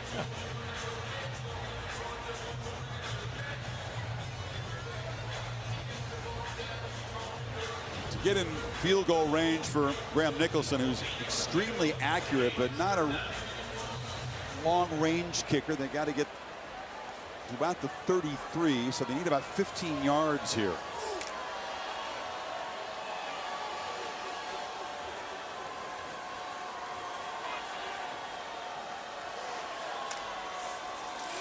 Pressure comes, it's picked up. Milroe gets it out, throws into traffic.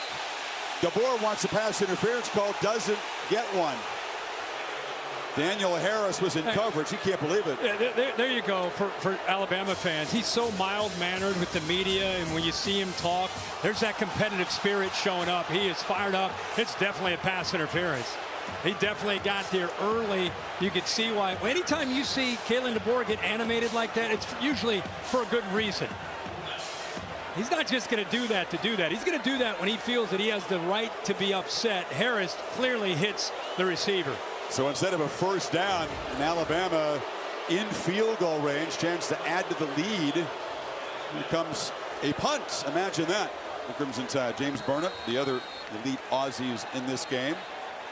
And they'll take a delay of game and back him up. Delay of game. Offense. 5-yard penalty. Remains 4th down. Doesn't look like a big deal, but DeBoer, who you could read his lips, oh my God, are you kidding me? As I just love for people to see that fire, because like I said, you don't see that side of him except when he gets out here. You know, Nick Saban always had that reputation at this podium being a different guy. I mean, a very intense guy. Burn it. It's muffed. A scramble for the ball down at the 8-yard line. It is a real scramble. That is a battle for the ball. Oh, Anthony Evans just able to fall on his own fumble and avoid another disastrous turnover. Wow. Not in great position. You see him lean and try to make that catch. Did he catch a break to get back on top of that football? There's plenty of time with 19 seconds that Bama gets on top of that at the 8-yard line. They got a few shots, even without timeouts, few shots at the end zone. Kirby talking to him there. Could have been a knockout punch in the first half. Yep. Had they given up possession there. Well, what does Carson Beck try to do here with the last 19 seconds of a disastrous first half? Gets the ball quickly on the perimeter. Smith is electric. Breaks one tackle. Stopped at the 23. Interested to get the reaction of the crew. The Ford halftime report coming up. Nick Saban part of the crew with Reese, Dez. Is Pat still here? No, Pat went back. Throw across the middle, and Colby Young trots out of bounds out across the 35. Just 3 seconds to go. A chance for Beck to heave it way downfield.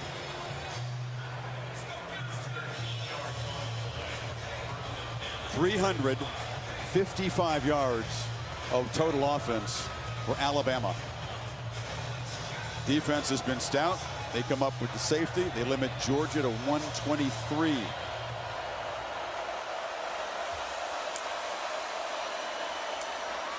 Short pitch, hoping that Arian Smith can break a whole bunch of tackles. And he'll finally be corralled inside the Alabama 40, and that will be the end of a stunning first half here in Tuscaloosa. Some pushing and shoving, frustration obvious for the Dogs. Alabama feeling pretty juiced up themselves. And they eventually get them separated. Georgia will get the football to begin the second half, but a lot of work to do, down 23. And we got flags. This still isn't done. We'll see if it's just a bunch of offsetting stuff.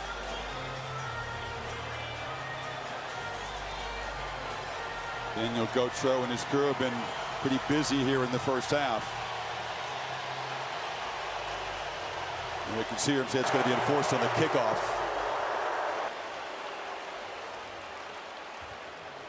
But we don't know which way. After the play, unsportsmanlike conduct, Alabama number 58. The 15-yard penalty will be enforced on the second half kickoff. It's Miles McVay. What does Kirby Smart have to say about this first half? Let's go to Holly. Well, Coach, what are the important things that you'll say to your team right now in the locker room to get them to regroup? Well, the most important thing is we got to get some stops. You know, Alabama's been really explosive tonight. We've had no answer for Milroe. He's a great athlete, phenomenal athlete. We've struggled to tackle him. We don't have the edges. They've done a really good job throwing with him out of empty, and that's been new. But we got to get some stops and allow. Our offense hasn't been bad. We just can't get our offense on the field, and we haven't stopped him, and we turned the ball over. Thank you so much, Coach. Thanks. Laura? Thanks, Holly. Coach, what's allowed for the success, both passing and rushing, for Jalen Milroe tonight? Yeah, I mean, he's just staying within himself. I think we're putting him in good spots. Guys are blocking for him. And then we're going out and making the play. And, you know, he's really progressed, and you're seeing him, you know, do what we asked him to do, and he's comfortable doing it right now. Thanks, Coach. Thank you. If staying within yourself, you can produce 305 total offense yards and 3 touchdowns against a Georgia defense. It's a pretty good place to stay. It is.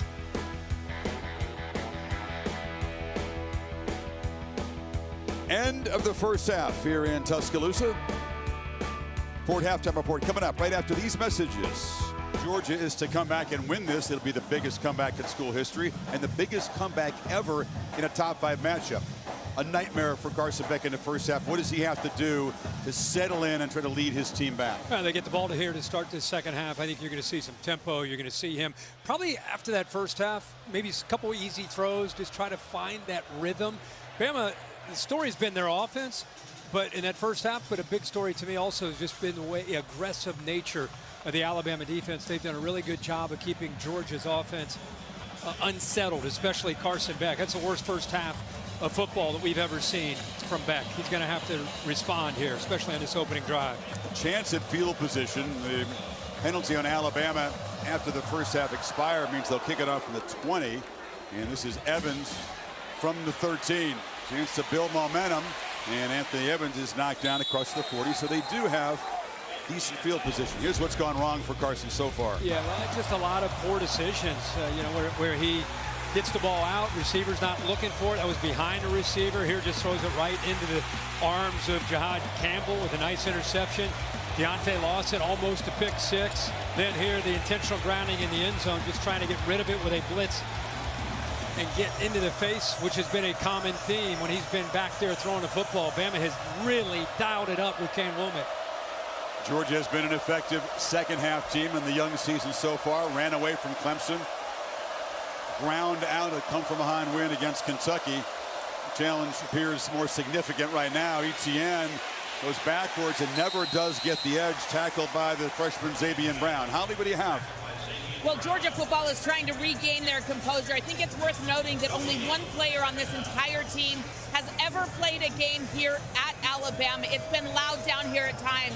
But one of the guys that's trying to get them fired up here on the sideline is Tate Ratledge. He is missing tonight, but he's on his scooter. He was getting the offensive line fired up. Guys, go out, assert your dominance. It's our time now. This offensive line's got to start making a statement for Georgia to get back in the game. Behind the six on second down here, just by about a few inches.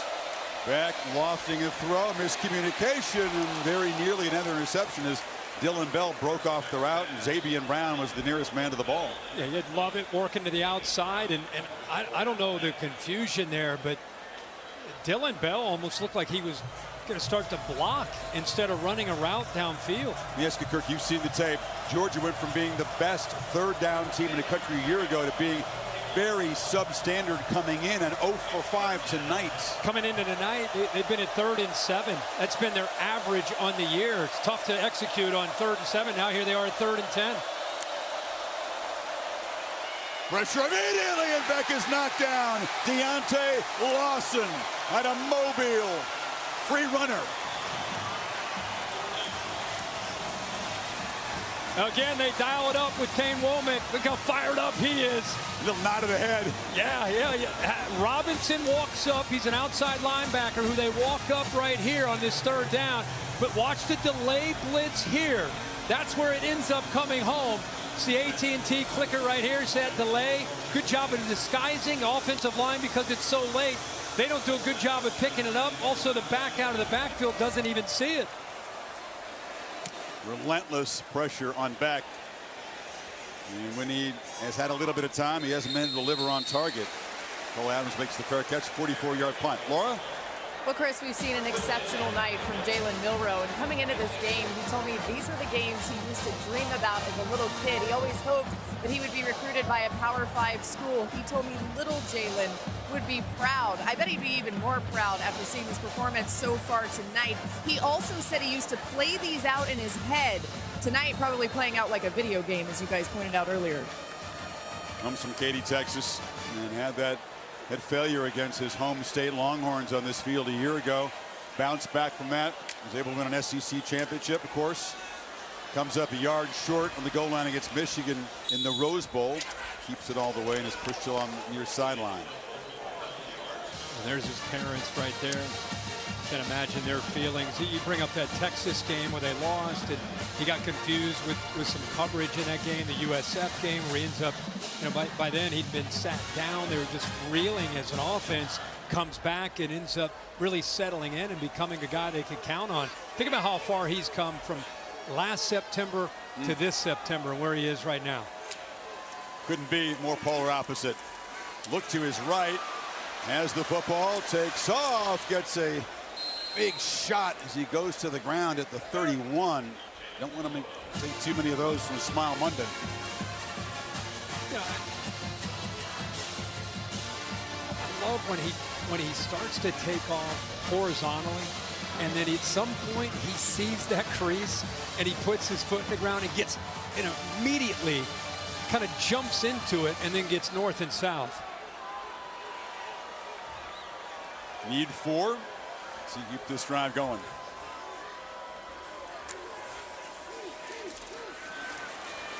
Milroe flips it, and it's incomplete. Tried to lead Bernard into space, got his fingertips on it, but also heard some footsteps. Yeah, it's a good job by this defense. Michael Williams, who's back in the lineup off to the far right there against Pritchard, just pushing him back into the face of the quarterback. They're not playing man-to-man. Good job of sitting back this time by Glenn Schumann, a defensive coordinator. Eyes are on the football. They did a crosser. Defense in good position. And even if they were able to complete that, they're short of the first down. Evans back deep. James Burnett called on for just the second time tonight, and he booms a high deep one. Evans chance at a return, but the Tide fly down there and they knock him down right where he caught it. That's what you call flipping the field. Justin Aronquo came flying down. 48-yard punt, nothing on the return. Beck, the Dogs back to work.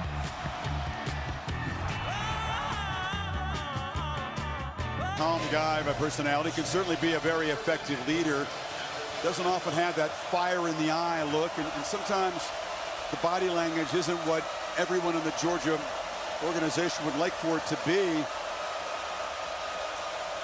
He's got to elevate his play, and he's got to help spark belief in his teammates so the comeback is possible. There's a nice throw downfield, out of the hands. Right now they're going to rule it, it's incomplete. Deshaun Jones came in and knocked it out of there.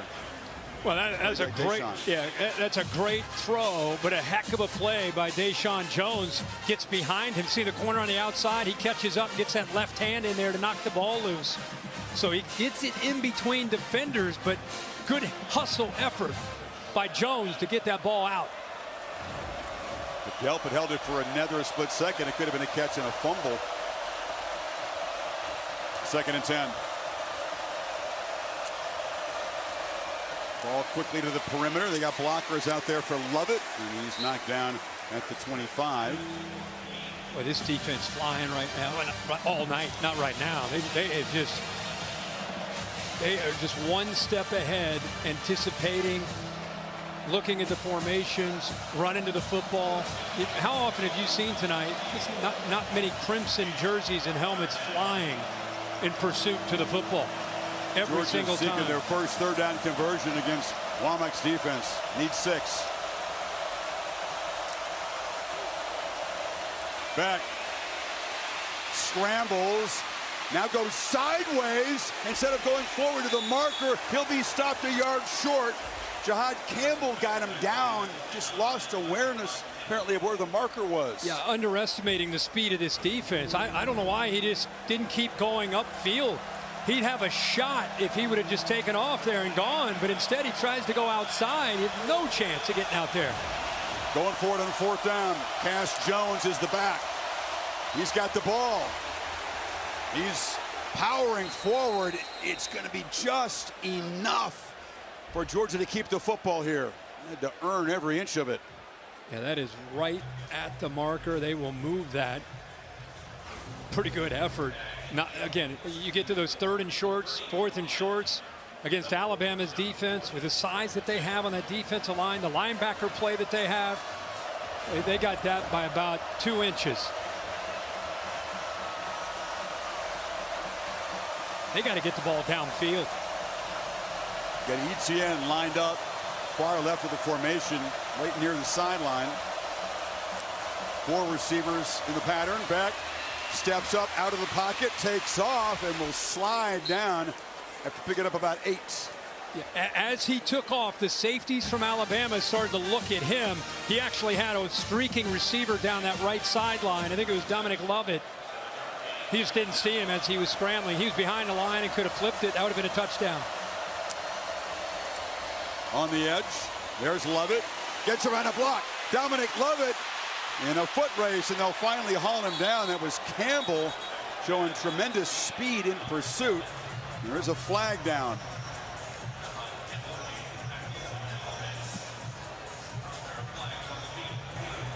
Holding, offense, number 5. 10-yard penalty from the spot of the foul. Remains second down. It's a 35-yard play, but they flagged Anthony Evans, and it'll be costly, moving way back. He was right where he caught the football. He just trying to make a block out in front, grabbed a hold of the jersey. So he's just getting right out in front. Good hustle. Again, there's those Alabama defenders, and then he just locks up to onto that jersey there.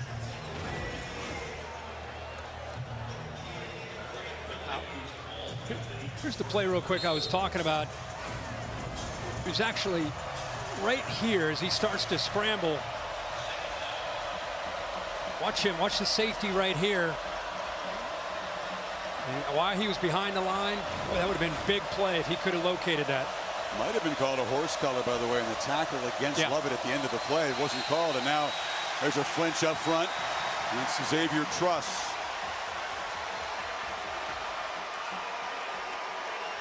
Wondered, which offensive line, they both had their issues in the young season, which could really step up and perform and elevate tonight another level or two. It's clearly been Alabama.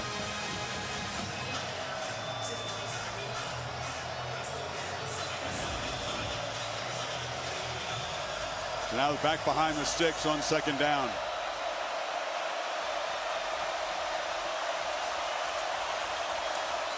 Ranson Robinson tries to cut back.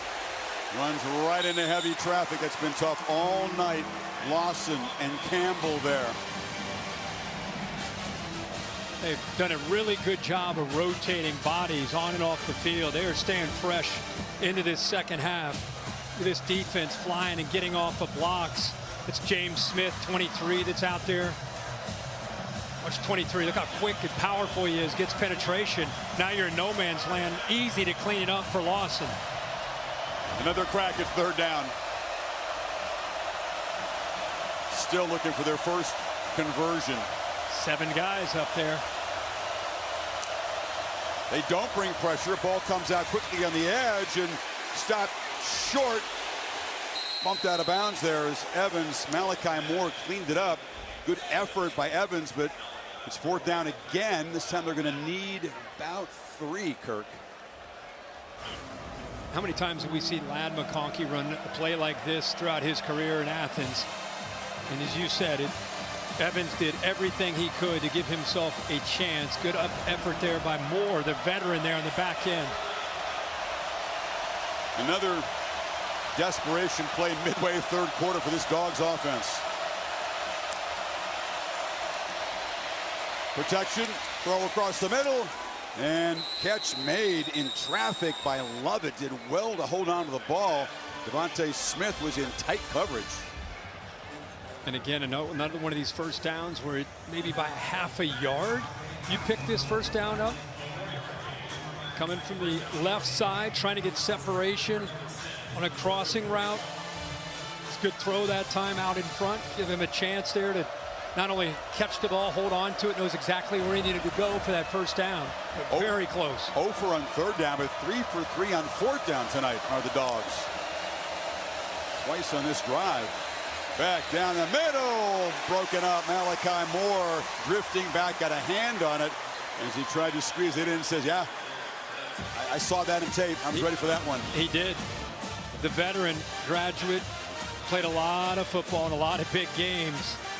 Again, just sinking, reading the eyes, head on a swivel, looking for that potential crosser coming in behind him. Got good depth there. It's one of the guys that's the main communicators on this defense, something that Alabama has always been known for throughout the Saban era.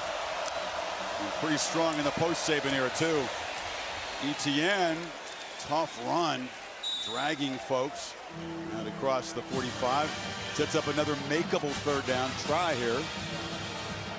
Alabama playing smart defense. I mean, they're not even across midfield, and this is 11th. They have 11 plays. Wow. 5.5 minutes. Yeah, 12th play of this drive. I mean, Alabama's thinking, Womack's thinking, hey, sinking coverage, let's win a line of scrimmage. get pressure, blitz, whatever we can do, rally to the football. If they're going to get a first down, it's okay. Let that clock keep going. Just don't give up a big one. Beck looking for a big one downfield on 3rd down, and it's broken up. That was good coverage on Lovett by Devontae Smith. Kirby all over the place, lost his visor. He is really frustrated that he did not get an interference call.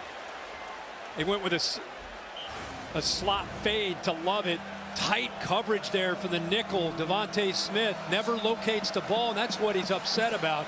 Usually when you don't turn your head, you don't locate the ball, there's some hand-to-hand combat. That's usually a foul, Bill. Surprised they didn't call that one. Yeah, when you're not looking for the ball, you're going to be held more responsible for that type of contact. He said grab the jersey. You can read his lips. Georgia got away with an obvious pass interference at the end of the half. Smith, who defended that play, is being checked out by the athletic training staff. And Dr. Pepper, awarded in Atlanta on January 20th.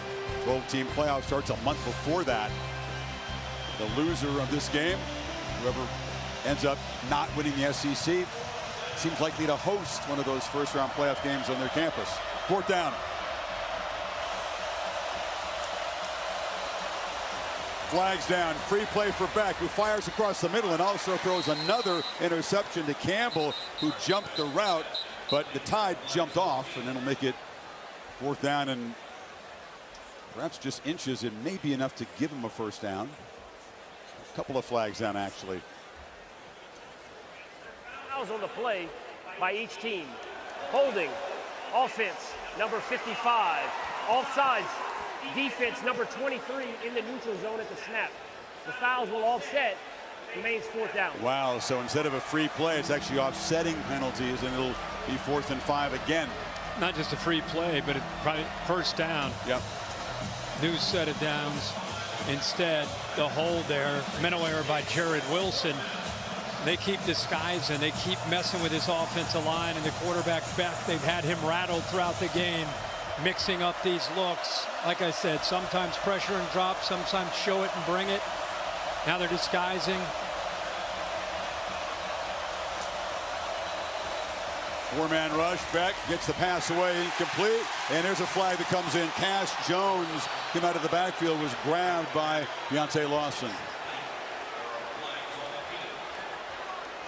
Well, the one that Kirby was fired up about, where the back didn't get his head turned around. Defense, number 0. The ball be placed at the spot of the foul. First down. I mean, he does grab onto the jersey, but I don't think he's going to make this play. But right there, he definitely grabs on. It's a small grab of the shirt that's actually underneath the jersey. Bill, was that enough? Yeah. It's the 13th play of this drive, and they're now at about 6 minutes. A grinding drive. Another downfield shot into traffic. Malachi Moore came tracking.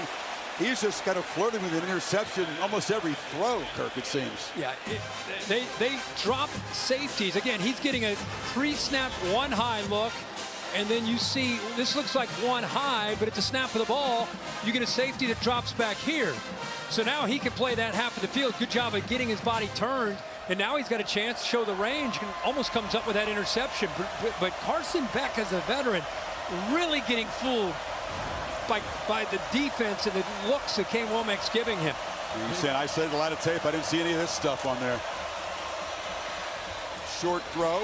Catch made on the edge, and breaking a tackle is Lovett, who's off and running. Lovett, their most explosive pass play tonight, and the true freshman Red Morgan, who's in for Devontae Smith at the moment, missed the tackle. Bring 8 on pressure. We just talked about how they're showing it and dropping it. This time they bring it, trusting their defensive backs to hold up on islands. Good job of shaking Red Morgan there. Huge yards after the catch. Play 15 of the drive, finally in the red zone. Right down the middle, high throw, touchdown, Arian Smith. And the Dogs still have life thanks to a huge march of 80 yards took 6:44. This is the improvement of Arian Smith, who used to be just kind of a straight line guy. Watch this release. Outside jab, upfield, getting that separation. Easy throw when you get a receiver who wins at the line of scrimmage. That time, Carson Beck says, thank you very much. I got an open guy downfield. And that drive is 15 plays and 6:44 off the clock. Offense on the field. Kirby Smart electing to go for Dose. Brought to you by Dos Equis. They tried it before, and a penalty set him way back and to kick the point. This to make it a 15-point game. On the move.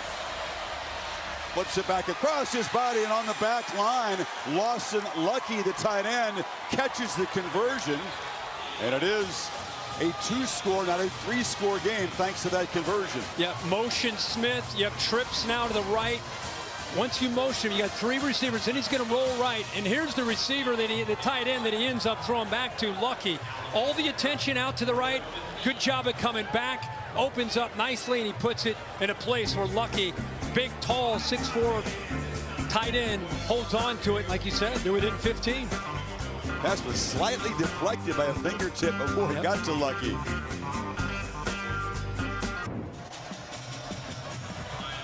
And it was 28-0 Alabama.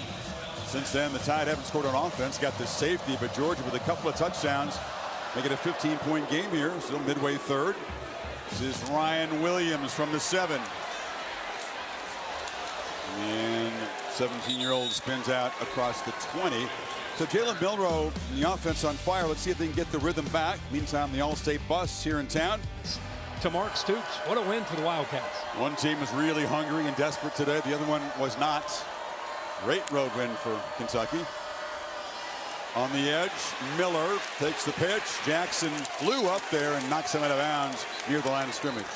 Holly?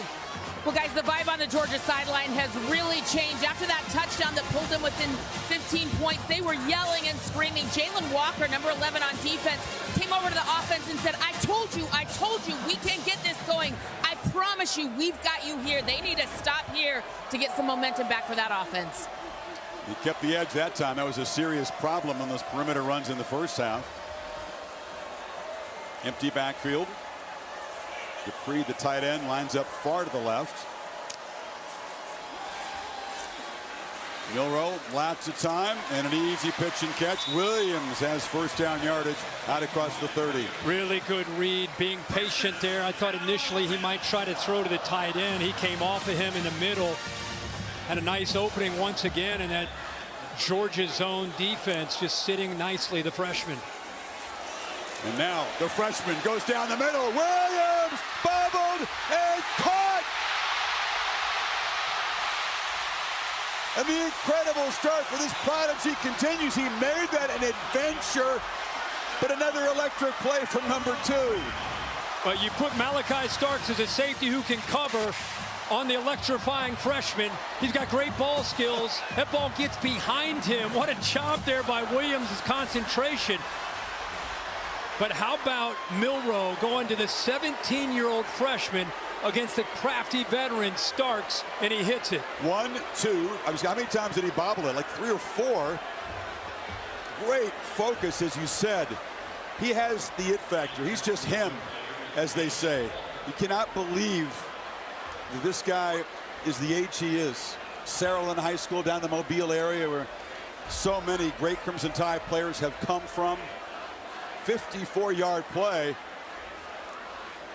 as Alabama gets the spark on offense they haven't had, and he's on the verge of leading his team in receptions and in receiving yards in all 4 games of his college career. That's incredible. And it's going to be a good college career. Think about that. Walker down, who Holly just talked about, was trying to motivate the troops on the sideline. Just when it felt like Georgia, they got within 2 possessions, they've got some momentum, they need to try to see if they can get a stop to get the ball back. Milroe comes right back and goes to the freshman. Who to look to convert on that 3rd down, and then the next play they attack down the field. Holly? Well, guys, the coaches were telling us that Ryan Williams, at just 17 years old, came into this Alabama program, and they didn't promise him a starting job. They told him you have to earn it. So he started out on the third team offense. They said it only took about 7 days before they started to move him up. Finally, Jalen Milroe, the quarterback, came and said to the coaches, hey, I think he needs to be a 1. He made it, worked his way up, and you can see the skill and the talent that's dazzling. First college catch was an 84-yarder for a touchdown. That was against Western Kentucky. Many wondered, could a guy this young, as talented as he is, step up and produce against the Dogs? And an emphatic yes would be that answer. Pretty cool that the veteran quarterback says to the coaches, hey guys, that kid too, he's 17. Guess what? He might be our best. We got to get him up off the third team, move him up. The first stop on the plane after DeBoer got here and met the team to re-recruit a guy who had decommitted, as many players do. Go down to Mobile, get the family together, get him back in the fold. Good call. It was the #1 priority, basically. I see why.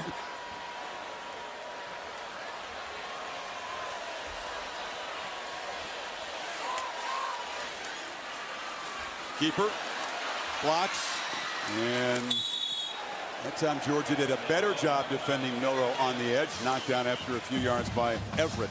Yeah, for people that might think, how is a guy 17 years old playing college football? You know, you see some of these guys reclassifying. They move up. They feel they're ready to go, and academically they're good to go, and he's able to move up a class. And so here he is as a 17-year-old. Some guys, by the way, just have it. Like Smitty when he was here, Devontae Smith. He just, the moment was never too big. Ice in his veins. This kid reminds me of that crowd wanting Michael Williams to get a penalty. Has time to get off the field. Take the handoff. Milroe cuts it back to the right, and Dogs do a great job defending that time. Malachi Starks stayed at home, and they drop him behind the line. Yeah, much better job on the edge of this defense. The safeties there. Starks. Good job of running there by Damon Wilson. Better group effort. Jalen Walker, who left, is back on the field, Kirk. He's a very important component to this defense. Edge rusher, 3rd and 10. Justice Haynes, the back. And he's got the ball out of the backfield. He's hit immediately. So Dan Jackson and Malachi Starks, the Georgia safeties, playing much better here in the second half, and here comes a field goal attempt. I think we all came into this game thinking that this would be the defense that we would have seen at the beginning of this game, where they're in position. Yeah, you're giving up some completions, but guys are right there. So give credit to Glenn Schumann and also Kirby Smart for adjustments that they made at halftime to at least give them a shot here, because that first half was tough. This has been much better. Nicholson won the Lou Groza Award to the top college kicker, 27 of 28, Miami, Ohio, a year ago. Looking for his first made field goal attempt at Alabama. Missed one in the opener and just sneaks it inside that right upright. That was close from 28 yards. So a 69-yard field goal drive to lead back to 18. These newcomers to college football come in different. They're so prepared, really, physically and mentally, to contribute right away. They expect to, actually. Yeah, Jeremiah Smith, you know, Ohio State, think about who they've had. Marvin Harrison Jr., Chris Olave, Garrett Wilson. I mean, the list goes on and on. Jackson Smith and Jigba. There are a lot of the Ohio State coaches that feel that Jeremiah Smith may be the most physically gifted of all of them. That's saying something. All those guys you listed are pretty physically gifted. He looks like a young T.O. when you see him. That's sculpted, huh? Yeah, he's scary. So Alabama took about 4 minutes off the clock, added 3 to the lead. And fair caught by Anthony Evans. Here's the last drive for the Dogs. Yeah, it took some time. I mean, they were kind of inching their way down the field, converting 3 4th downs. And then they got, after they converted a couple of those 4th downs, and they were able to hit a big play here. Lovett was able to shake a defender, get down that right sideline. Great job of getting off the line of scrimmage by Arian Smith for that touchdown. And then they hit the 2-pointer. So one of the better drives we've seen from Georgia. They're trying to get a stop, keep it a 2-possession game. Now Beck's got a strike. He cannot afford to methodically move the ball down the field. That was a 15-play drive. Took a whole lot of time. And here's a throw on the sideline. Dylan Bell. Good battle for the football. That one was won by Damani Jackson, who earned the pick earlier for Alabama. Well, if I'm an SEC coach and I'm watching this game, and I thought, okay, they lost Kool-Aid last year. They lost Terrion Arnold. Yeah, this is a young secondary. I want to see how these guys do. Well, Damani Jackson over from USC, that was him. Xavier Brown, how they done tonight? Devontae Smith in the slot. And you look at the system that they're running with Womack tonight, it's going to be scary for teams to match up with this defense. ETN cuts it back. All the defensive backs who started in that SEC championship game except Malachi Moore are gone. You mentioned the 2 corners are in the NFL. Caleb Downs is on the payroll of Ohio State, playing very well for the Buckeyes so far. So it's up to Moore and these newcomers, Sav and Jackson, and the freshman Brown. Yeah, it's been really amazing. And they also lost 3 corners besides the 2 to the NFL. It's to the transfer portal with the coaching change. So a lot of young bodies back there. But, boy, they stepped up and shown the SEC and the country how good they can be. Georgia again on 3rd down. But this time converting, going down low is Arian Smith, and that breaks the 0 for 9 on 3rd down. And I think the thing that really stands out to me is this defense is doing a lot. I mean, they're not just sitting in 1 or 2 coverages. They're showing, they're disguising, they're showing one thing, going to another, and they're in sync. They're connected as a group in the back. Playing fast, final 20 seconds of the 3rd quarter, and going back to try to make a catch is Oscar Delp. But again, the ball placement from Beck was not what he wanted. No, he threw that behind him. And we've seen a few of those where it just seems like he's falling off the throw, leaning to his left after the throw. And that's what brings the ball to the back shoulder there. He's not intentionally trying to put that there. He's got room to put that just in front of him and be able to get that catch. So just by that much that I miss it. But again, Delp, big tight end, not a wide receiver. Tougher for a big fella to make that adjustment. Beck, long throw to the sidelines. Hard-earned catch made.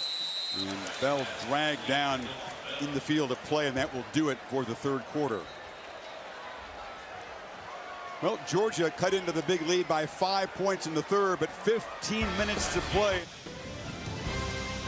Set for the final 15 in Tuscaloosa. You're watching the SEC on ABC.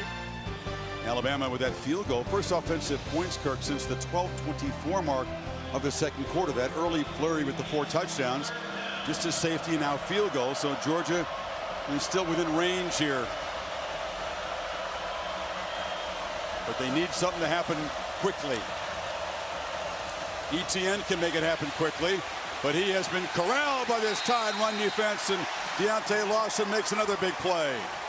How about the true freshman Red Morgan also force that ball back to the inside to let Lawson and the rest of that defense get there. Great job from that nickel spot there by the true freshman, 16. Pressed into duty as Devontae Smith left the ball game with an injury. 4th down again. They need 6. Or else the Tide are going to take over in plus territory. Look at Lawson, that green dot linebacker 0, just takes control like a quarterback there.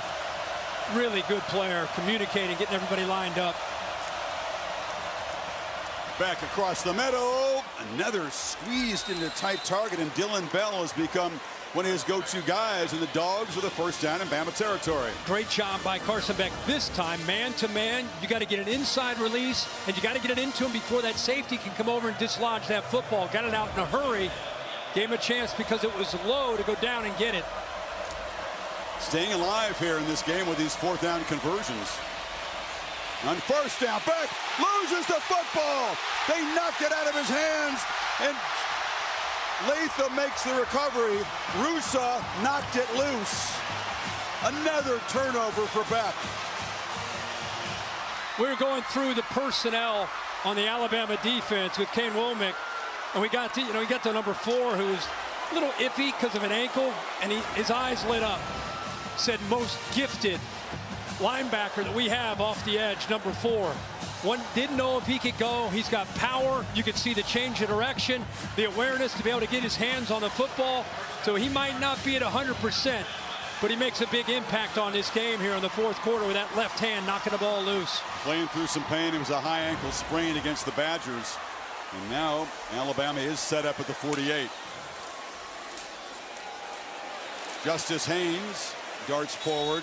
Boy, the turnovers have just been crushing tonight, and you could not have expected this out of a quarterback as solid and reliable as Carson Beck. or this Georgia offense, for that matter. I mean, it's a tough ask to come into Tuscaloosa anytime, September, October, November.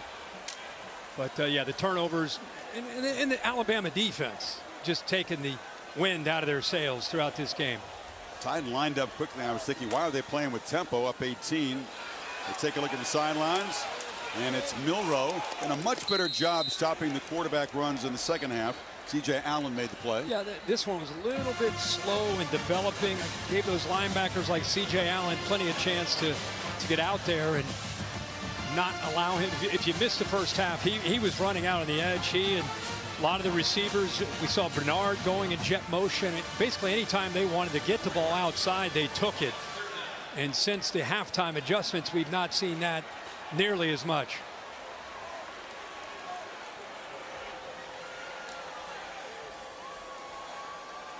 Take the play clock down. Snap it at 7. Heavy pressure. Ball is out.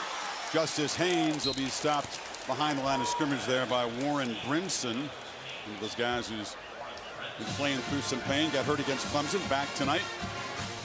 Best thing you can say if you're a Georgia fan right now is we're at week 4. There's a long way to go. And I just love to see, I think Kirby mentioned it when he was talking earlier, I love to see a team fight. I mean, I just love, especially early in the year, they're not giving up. This defense is doing everything they can to try to get the football back. You'd expect that from a Kirby Smart team, but it's good to see that from a champion who's won 42 regular season games in a row in the regular season. And tonight, it's not going their way, but they are still fighting on that defense. Burnham can kick it a mile, tries to hit it softer and have it check up, and it's going to bounce into the end zone. Oh, just eluded coverage team down there trying to down the ball at the 1 yard line. It was Emmanuel Henderson. So touchback. Tremendous history at this program, putting the gentleman in the center, and now Kalen DeBoer era is here. The Tide looking strong.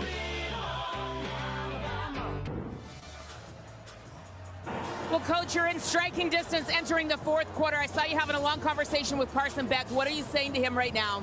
Well, that we got to play with a little pace. We're going to run out of time and snaps if we're not careful. Big stop there by the defense. Proud of these guys fighting, but we got to play with a little bit more pace. We're tired because we're playing a lot of snaps, and so are they. Thank you, Coach. Thank you. That was before the beginning of the fourth quarter. Georgia off the stop, takes over at the 20. 3-man rush, ball pressed downfield, and again, Alabama defensive back, that's Jalen Mbakwe, gets there and contests the catch and breaks it up. Mbakwe is another true freshman. We're talking about Damani Jackson, talked about Xavier Brown. Now how about number 9, 5'11", 192 pounds, able to get around that receiver because he has his eyes on the football and knocks it away. Played quarterback, very little defense in high school, won a state championship as a quarterback then in Clay, Alabama. Looked pretty good as a corner to me there. Yeah, it did. Kind of natural.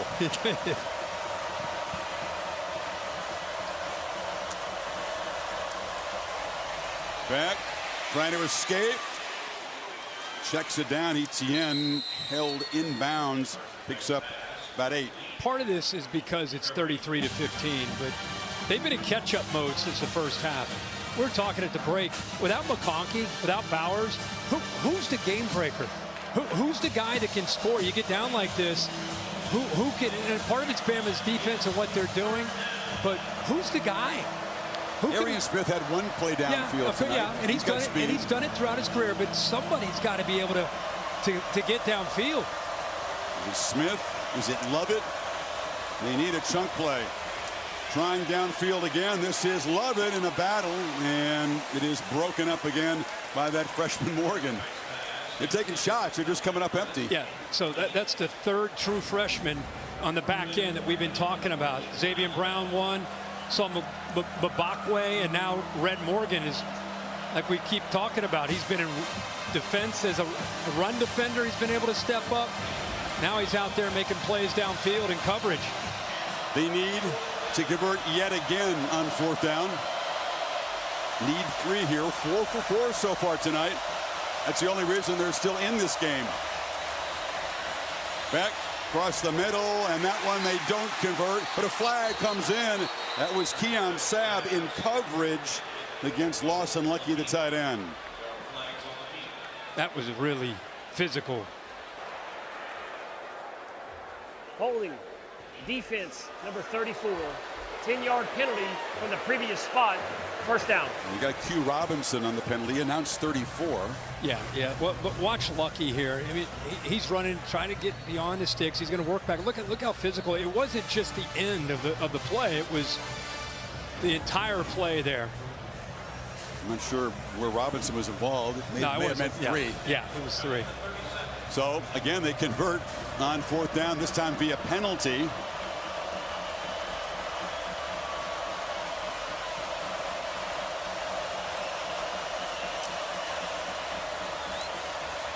Across the middle, and that's an accurate throw and a nice catch by Evans in traffic. He's come up big tonight. Had just 1 catch coming into this game. See, they're showing man-to-man here, and then they get out of it and they roll to cover 2. So he's got to be able to hit that seam inside of that safety. Good throw that time. 20-yard gain, playing with tempo. Beck, another long throw, and a catch made. And fighting down near the goal line is Colby Young, the tall, physical player. They came from Miami, 1st and goal now. Yeah, 6'3". Now you got 1 safety in the middle, so that tells you have one-on-one on the outside. Why not just throw it? He looks like he's covered. Throw it, bring him back to the ball, and it's 6'3". Adjust nicely. Beck again across the middle. Bobble caught, touchdown. Lawson Lucky. Tight end again coming up with a big play. And Georgia showing a lot of fight and good bounce back from Beck after his 3rd turnover tonight. Now Beck is seeing the field. Now this is the Carson Beck that we've grown to come to kind of expect his ability to read coverage and deliver the football. Good job of coming back. Almost lost the handle of that football, but able to hold on to it. Again, going for Dos, brought to you by Dos Equis, trying to cut this to an 11-point margin. Excuse me, a 10-point game if they make this.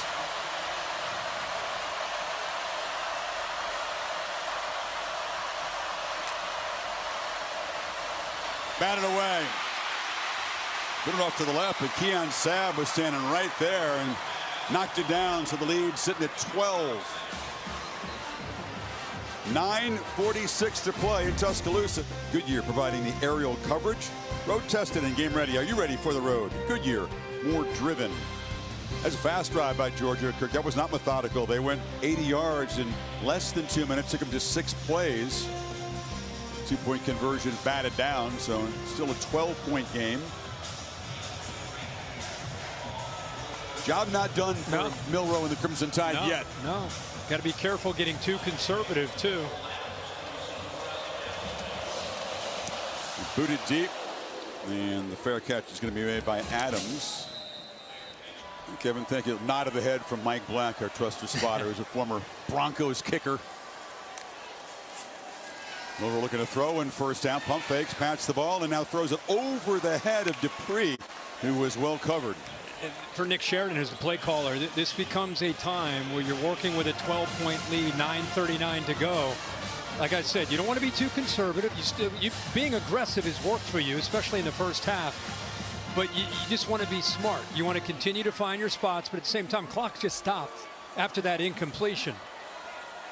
Not quite as crisp. The edge has come off this Alabama offense, and the Dogs playing much better defense after halftime. They've handled Milroe on the ground, only 7 yards in the second half on the ground, 106 on the ground first half. Got to snap it quickly here. You just get it off. Milroe looking to run again. And not quite enough to get around the edge. Shoved out of bounds by freshman KJ Bolden. And the Tide have really struggled on 3rd down themselves tonight. Just 2 of 8. Will need 7 here to avoid giving the ball right back to Georgia. You're talking about a huge play right here. I mean, this is big with under 9:30 to go. Opportunity for Georgia's defense. Can they get pressure? Can they come up with a stop here? Looked so effortless for Alabama through the first 18 minutes of this game. A lot tougher now. They bring some pressure. Milroe right down the middle, threw it behind Cole Adams, but he went down and got it, and they do convert. Big throw. Yep. So they're spying with a couple backers right here, but they're playing man-to-man behind that. Now you got to be able to win. You got to get separation right here. It was exactly what they're able to do there with Cole Adams. Made that look really easy walking away from Dalen Everett. Wasn't perfectly on the money. Nice adjustment to collect the ball by Adams. When he's that open, right? I mean, you can throw it. He can adjust. Time they hand it off on first down to Miller, and he's knocked down for a loss by Christian Miller.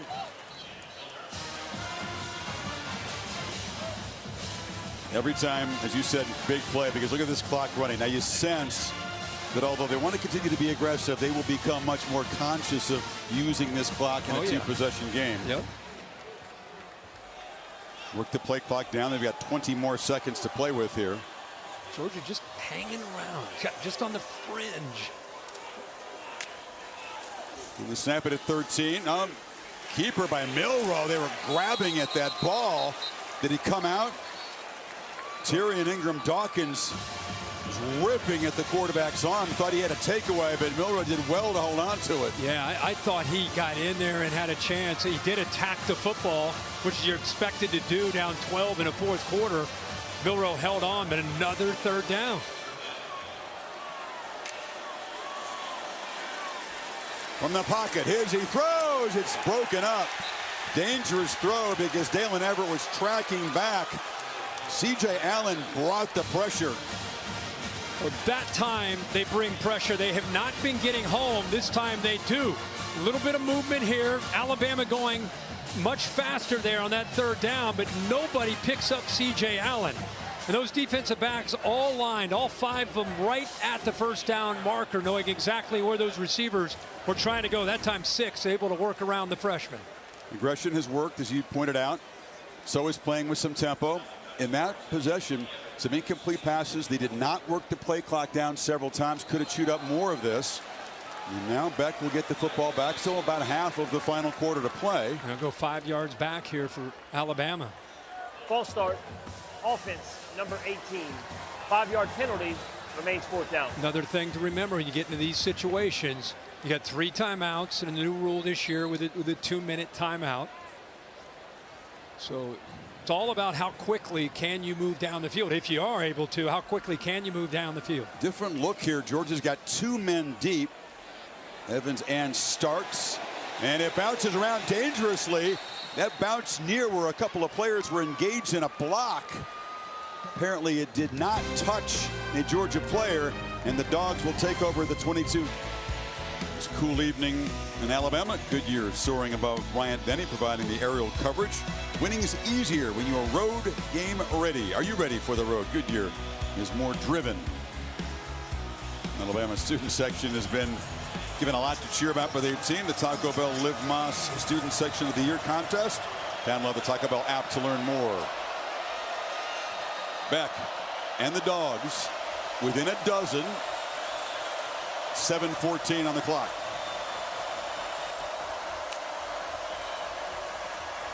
Beck steps up, pitches downfield, and hits a man. It's Cash Jones, who's become a weapon out of the backfield, and all of a sudden, Georgia in Bama territory. Yeah, they do a nice job of sliding him out, kind of on a wheel route here. Watch the coverage adjust with the receiver that goes downfield, Bell. Then he gets behind that defensive back. How about that throw by Carson Beck? This is the 15 we're used to seeing here in this second half.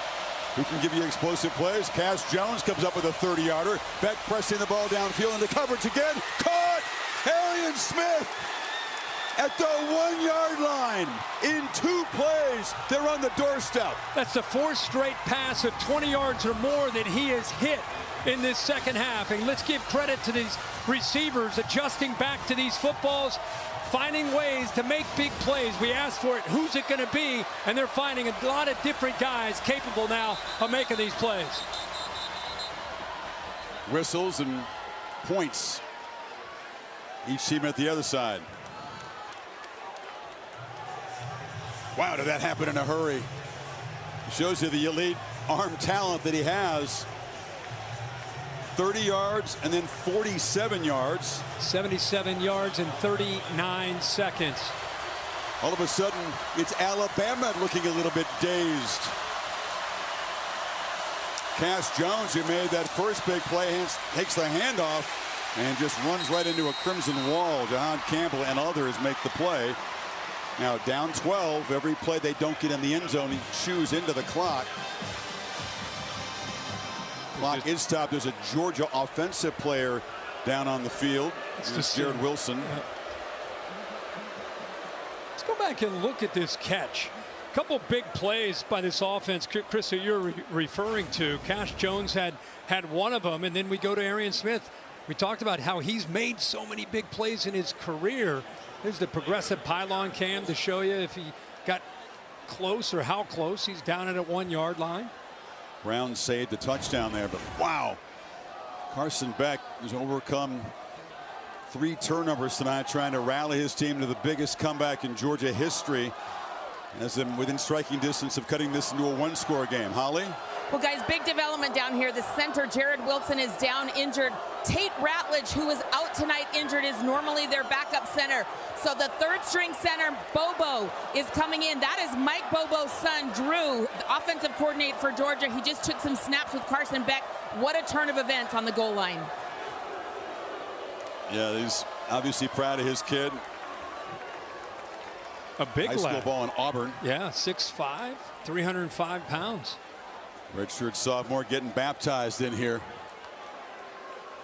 How about Big Drew coming in here with the game on the line down inside the 2 yard line with that defensive line just teeing off. They were helping Jared Wilson off. You know, the line of scrimmage, it's like Damon Payne pushed into the backfield, 44 right there.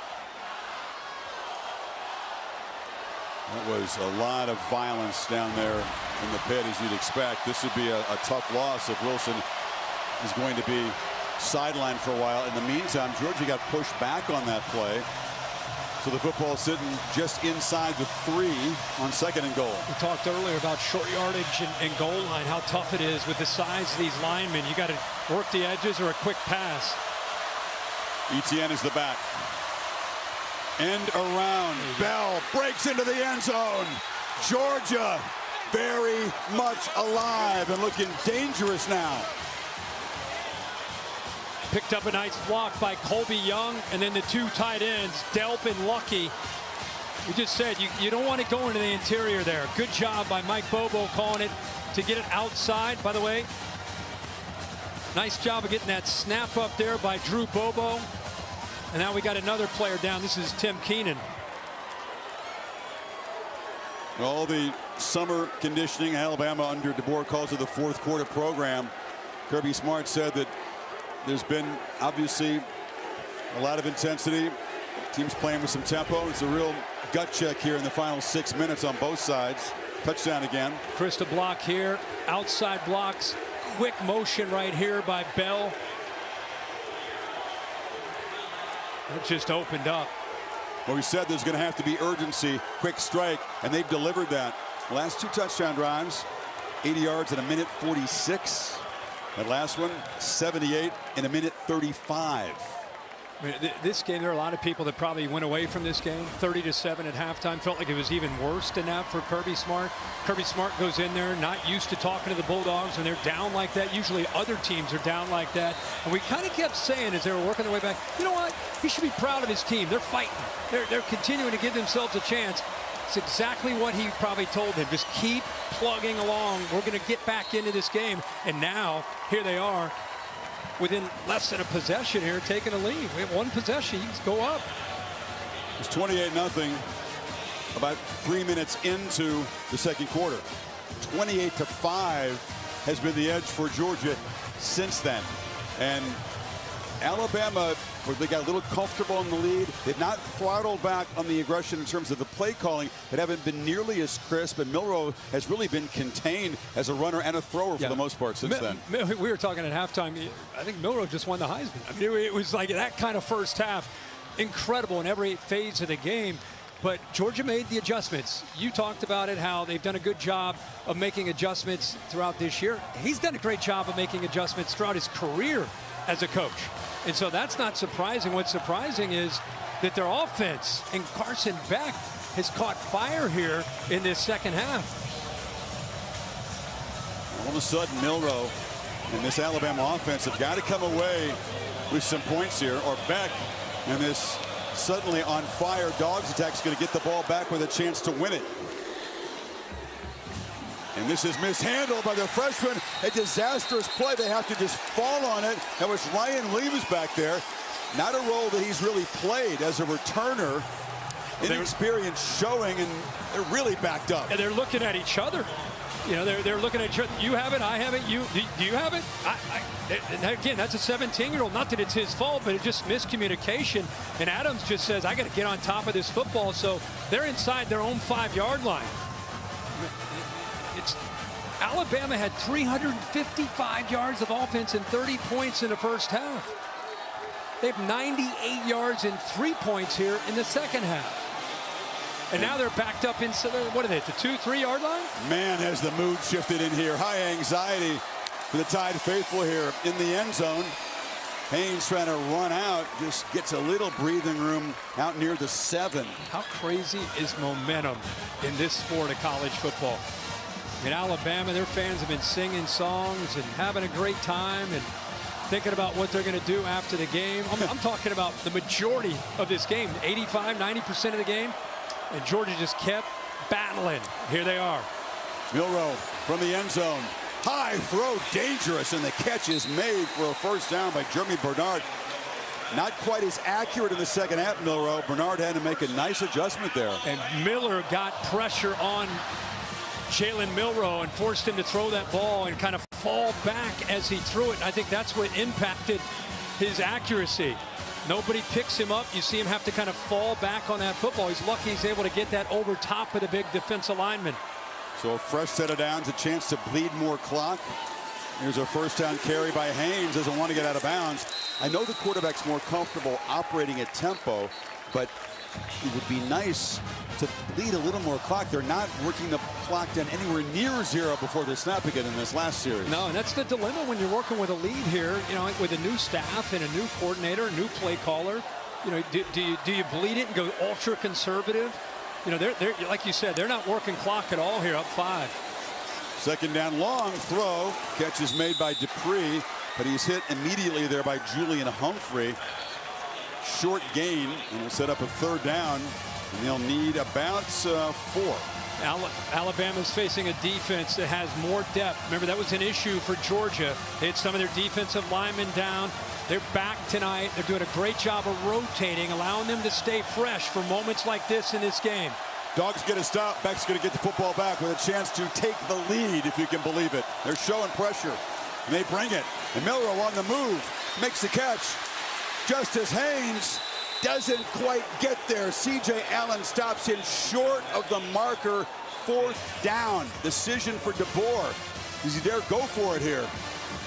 Wow, big decision and great hustle from this defense. C.J. Allen was blitzing on this play. Number 3, he's in the middle of the defense. Haynes makes Malachi Starks. Look at 3 in the background. Without that effort, that's an easy first down. He gets him short with the effort, and Georgia stops Bama. They're going to punt the football and credit C.J. Allen for that play right there. The miscommunication, the mishandled kick return really set him back, proved to be costly.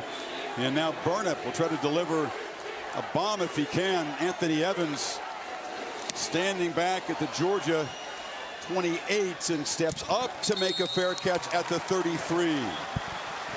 Now Carson Beck has looked incredible in these last 2 drives from Georgia.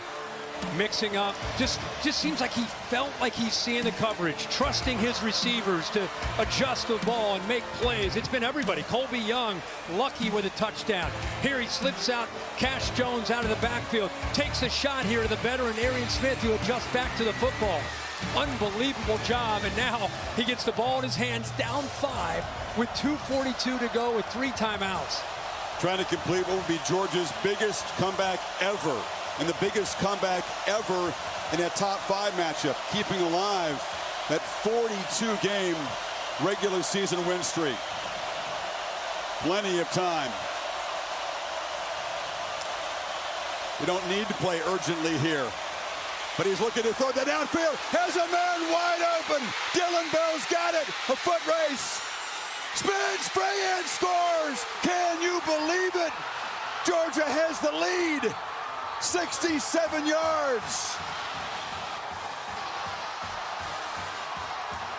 This place is stunned and silent except for the Georgia section. I mean, I'm in awe of this. This is what makes it, oh my gosh. This is what makes this sport so amazing. Carson Beck with the play of maybe of his entire career. If you consider how badly it started, yeah, the 2 interceptions, the fumble, inaccurate, just not seeing things at all. Overcome. You know, you earn more respect, regardless of how this thing finishes. You earn more respect for Carson Beck tonight than anything he's done, in my opinion, for fighting through this adversity. Going for Dose again, brought to you by Dos Equis to make it a 3-point lead for Georgia. Beck takes off and will not get there. Stretches, but comes up short of the goal line. Chris, let's go. You just said you don't necessarily have to hurry. But they did. And yet they did. Here's Bell, and here's the safety that ends up jumping this little shimmy, little inside move and up. Watch the move by Beck. The safety has his eyes on it. Beck gives it a little shoulder, just enough for the safety to try to jump it. That's how he ends up getting open. That is Sav, the transfer from Michigan. And this is where Bell shows you his toughness and physicality. What a call. Little inside move, get the safety to bite, and then get behind him. And a great throw by Carson Beck. And unbelievable. Georgia has taken the lead 34-33. This could be the largest comeback in the top 5 matchup of all time. And the biggest in Georgia history. I'll tell you, all of a sudden, what a shift for Milroe. They've been playing with the lead. It was a party in here. Now he's got to engineer a drive to avoid a total collapse. And they have zero momentum. The same 2 guys are deep here. Williams and Adams, and this guy, let's let this one bounce into the end zone. So here comes Jalen Milroe. Talked about a monstrous first half. 100 yards rushing, 200 passing, 3 total touchdowns. Very quiet since midway second quarter. Yeah, but this is where they got to shift mindsets. Again, there's no rush. 3 timeouts, 2:31 to go. You have the 2-minute timeout. You just got to get a first down. You get that first down, and you can create a little bit of rhythm and try to get this Georgia defense that has some newfound confidence a bit on their heels. There's a lot of calm and command from Milroe at the start of this game. He's got to have it right now. And they take a downfield shot. And the catch is made. It's Ryan Williams, still spinning free. Touchdown, Alabama. They answer in one play. 75 yards for the 17-year-old. Are you kidding us?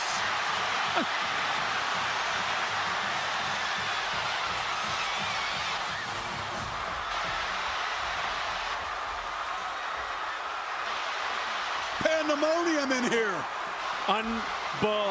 Unbelievable. We're saying just get a first down, create a little rhythm.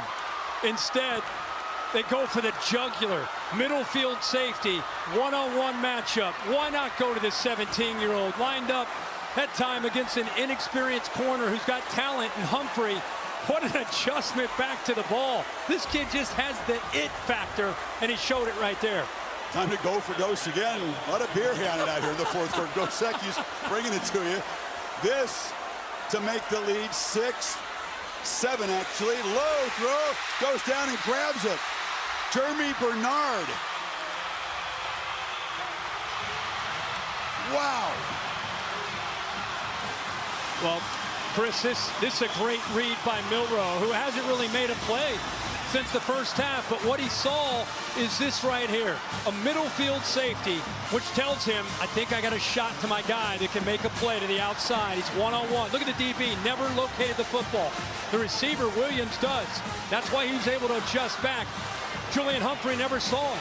Out on an island, because of the quickness there off the line of scrimmage. Look at this. It's not the greatest route, but it's the awareness and the ability to come back to the ball. And then what he does after the catch, this isn't a big guy. He's 175 pounds, but he just knows how to make plays when it matters. And he makes a huge play for Alabama. What an answer by the Tide. That was special in about 3 ways. The speed to get open, the adjustment that he makes, and then the elusiveness, the spin move down the sideline. Here's Bernard going down low to ground the 2-point try. beat Malachi Starks there man-to-man. So Georgia, after all of that, had the lead for 13 seconds. Yep.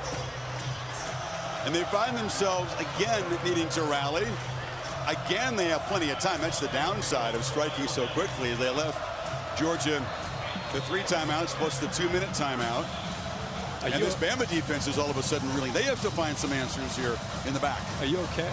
You've had some big calls here. I mean, I'm excited. You got 2 18s, so you better get him some water here. We got. Will the Dolphins and the Titans deliver on Monday night like this? I'm not counting on it. I'm not feeling that. What's Carson Beck thinking? He's been really in the zone. I mean, is it just going to be heave-ho downfield again? He doesn't have to do it. But he doesn't have to. I mean, why question it? The way the receivers are playing, the way he's seeing coverage right now. I mean, it's survival of the fittest. You know, it's a battle, heavyweight battle. Imagine this, though. You're going to come all the way back. You take the lead for the biggest comeback in the long, proud tradition of Georgia football, and now you got to go back out there in a heartbeat. But you got a down 7. You got a red-hot quarterback. You got to keep believing and keep trusting. The 3 timeouts, again, plenty of time.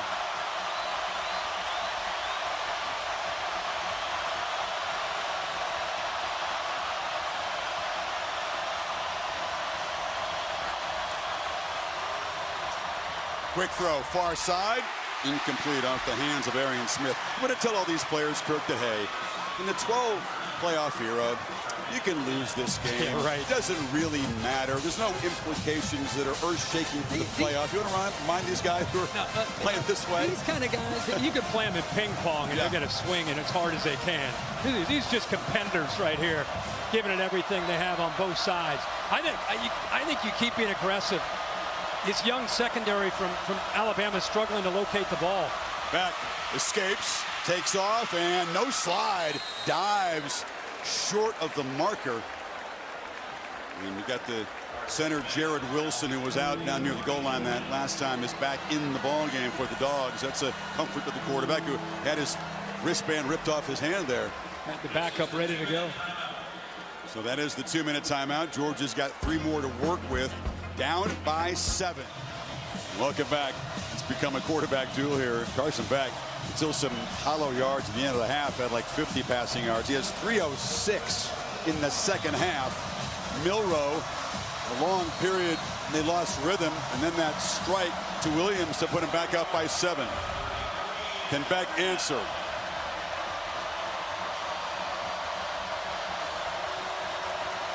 A lot of cushion. Alabama playing off these receivers. Trying not to give up yet another big play. And Etienne plows forward and drives for a strong run up near the 45. Yeah, that formation to the right opened things up. There was no one on that left side remaining. So easy for the offensive line to open that up. And Etienne, still with fresh legs here in that 4th quarter, got downhill in a hurry. All 3 timeouts left.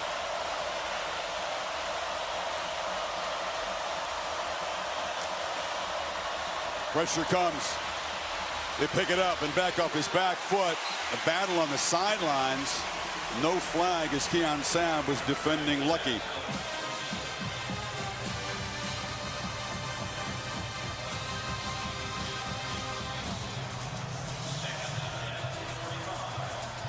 Test of stamina, mental and physical, with this Alabama defense. They have been ripped apart, really, by Beck in the second half.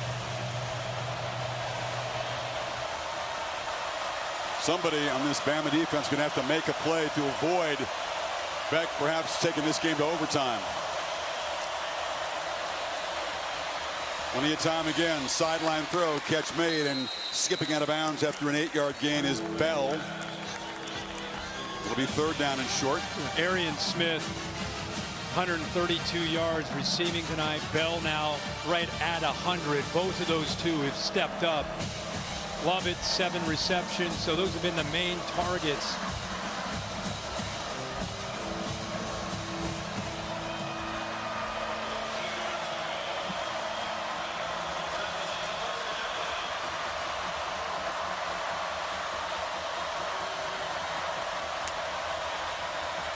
They fake it to Etienne. Beck looking to launch downfield, and it's incomplete.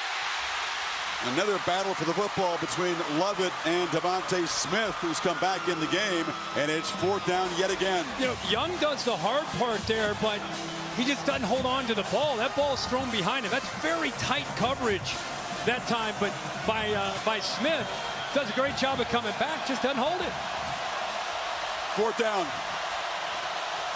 The ball game on the line here if Alabama can get a stop. They are press man across the board, tight. Making these receivers work for it. The only soft coverage is there.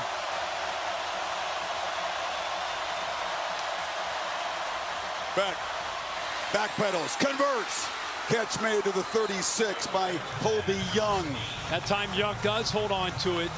What a great job. Clutch right there. Game on the line, and throws an absolute dart right into the face mask of Young, who holds on. Pretty tight coverage that time by Damani Jackson. 5 for 5 now on 4th down. They haven't been great on 3rd down, but 4th down they've been on fire. It's Devontae Smith again laying flat on the field, helmet off. He went to the locker room earlier, came back out, and was involved in the action here. Now being looked at again.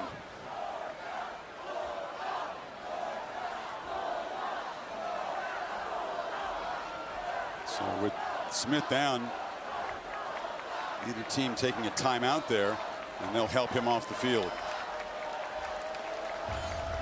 Prudential brings you the rankings. Texas eventually pulled away at home against Mississippi State. Ohio State tonight win at Michigan State pretty easily. Ole Miss falls to Kentucky. This one early. This one's early. That was a shocker of the day. Ole Miss losing at home to Stoops and the Wildcats. Perhaps Miami's escape against Virginia Tech will not be the only wild finish we see here this weekend. Yeah, that was a crazy one. Georgia 36 yards away from the end zone. Plenty of time.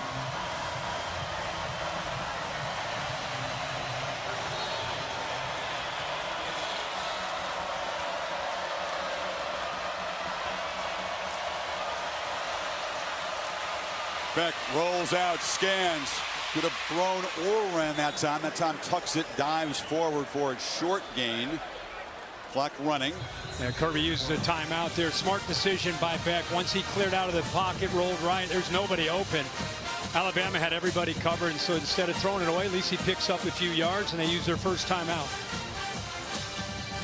See, Kirby wants to kind of hit the pause button here. Let's stop and think this out. Don't have to play in a hurry here. They do still have the 2 timeouts. I love to watch the communication. You know, you get to a timeout, you think it's all about the coaches, but when you have a guy like Beck who understands things, you know, he's in the middle. He's talking to different players. He and ETN talking things over. They really value what he brings to the table. He's out there. He's the one seeing it. So they trust what he's seeing, what he's feeling. And he sure has felt it in the second half. Great field coverage, delivering the ball much more on time, more decisive. Milroe, who just put his team back in front, perhaps wishing he could have spent a few more seconds on the field. Got a matchup up top, one-on-one. Final minute of regulation. There it is. Look in that direction, looping throw, battle broken up. It was just a little bit underthrown for Young. Zabian Brown, the true freshman, out there on an island. They intentionally put trips into the boundary, and they went to the other side, one-on-one against the young true freshman. You got a veteran, the transfer from Miami, who just tries to adjust back to the ball, never really had a chance. And look at the freshman, never located the ball. He's lucky he didn't make contact and have a pass interference. But I love that play design there by Mike Bobo to give a receiver who's been around the game for a long time, a veteran at 6'3", a chance to make a play. And Brown, who was a modern-day high school powerhouse in L.A. last year, stepping up on this huge stage. 3rd down, 8. Flags down. False start there. Looked like the line of scrimmage. Lawson Lucky makes the catch. Yeah, I think you have the receiver moving at the bottom. You also have Alabama moving. Offsides. Defense number 14 in the neutral zone at the snap. The penalty is declined. The result of the play is a first down. The runner was out of bounds. The clock will start on the snap. Yeah, Bill, I don't know what's going on here. You have movement here, but you also have movement in the trenches. How'd you handle that one, Bill? It's a live ball foul. He came into the zone, then the ball got snapped. He drew no offensive players off. So with the receiver moving as well, okay. Georgia 20 yards away. Beck launches for the end zone. Jump ball. Intercepted. And Zabian Brown, the freshman, makes a game-saving play for Alabama. Talk about stepping up in a massive way 4 games into your college football career. Unbelievable. You know, instead of being press man, Chris, the true freshman gave the bigger receiver some room. About 10 yards off the line of scrimmage. You'll see him as you way out to the left. And what it allows him to do is this time, look how he locates the football. The previous time he did not. This time, because of the cushion, he was able to see the ball. And he's got the athletic ability, once he sees the ball, to be able to go up high point and be an athlete and take it away from the taller receiver at 6'3". You know the comparison they made, Zabian Brown, Womack and company, Patrick Surtain as a freshman just came in incredibly locked in. Tremendous understanding of the game, so instinctive and obviously athletically gifted. He took about a Hall of Fame guy. That's the comparison they make about Zabian Brown. There's something about Alabama defensive backs. Yep. I mean, Saban left the cupboard far from bare. They had to keep the commitment to these guys. What a play and what a battle here. Yeah, this, by the way, 2 number 2s for Alabama. Zabian Brown getting it done on defense, and Ryan Williams, number 2, the true freshman, getting it done on the offensive side with 6 catches, 177 yards. Man, what can you say? I mean, Alabama wins this game. It's a big showdown in week 4, but Georgia left for dead at 30-7. Didn't look like they had any clue how to stop Milroe. Deserves a ton of credit for getting in there at halftime, fighting back, taking a lead, albeit it lasted 13 seconds, but having the ball with a veteran quarterback in the red zone and having a chance to maybe take the lead and win this thing. So, battle of the Titans, and it lives up to the hype there in this second half. And we said there's some wrinkles. There's some unknowns. 2 guys who were in high school a year ago, as you pointed out, made the monstrous play. They both wear number 2 in crimson. The eventual game-winning touchdown by Ryan Williams. I had a brief chat before the game and said, "You don't look like this is too big for you." He goes, "No, sir, I'm ready." Georgia thought they might pull off the biggest comeback in school history. Alabama struck back, and Georgia denied in the end zone by an interception.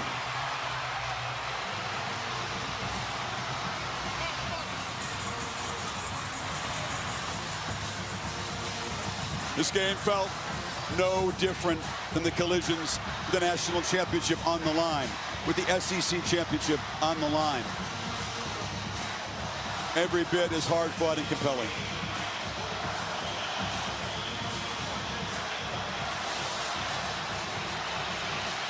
Wow, what a quarterback battle. Kalen DeBoer can now exhale.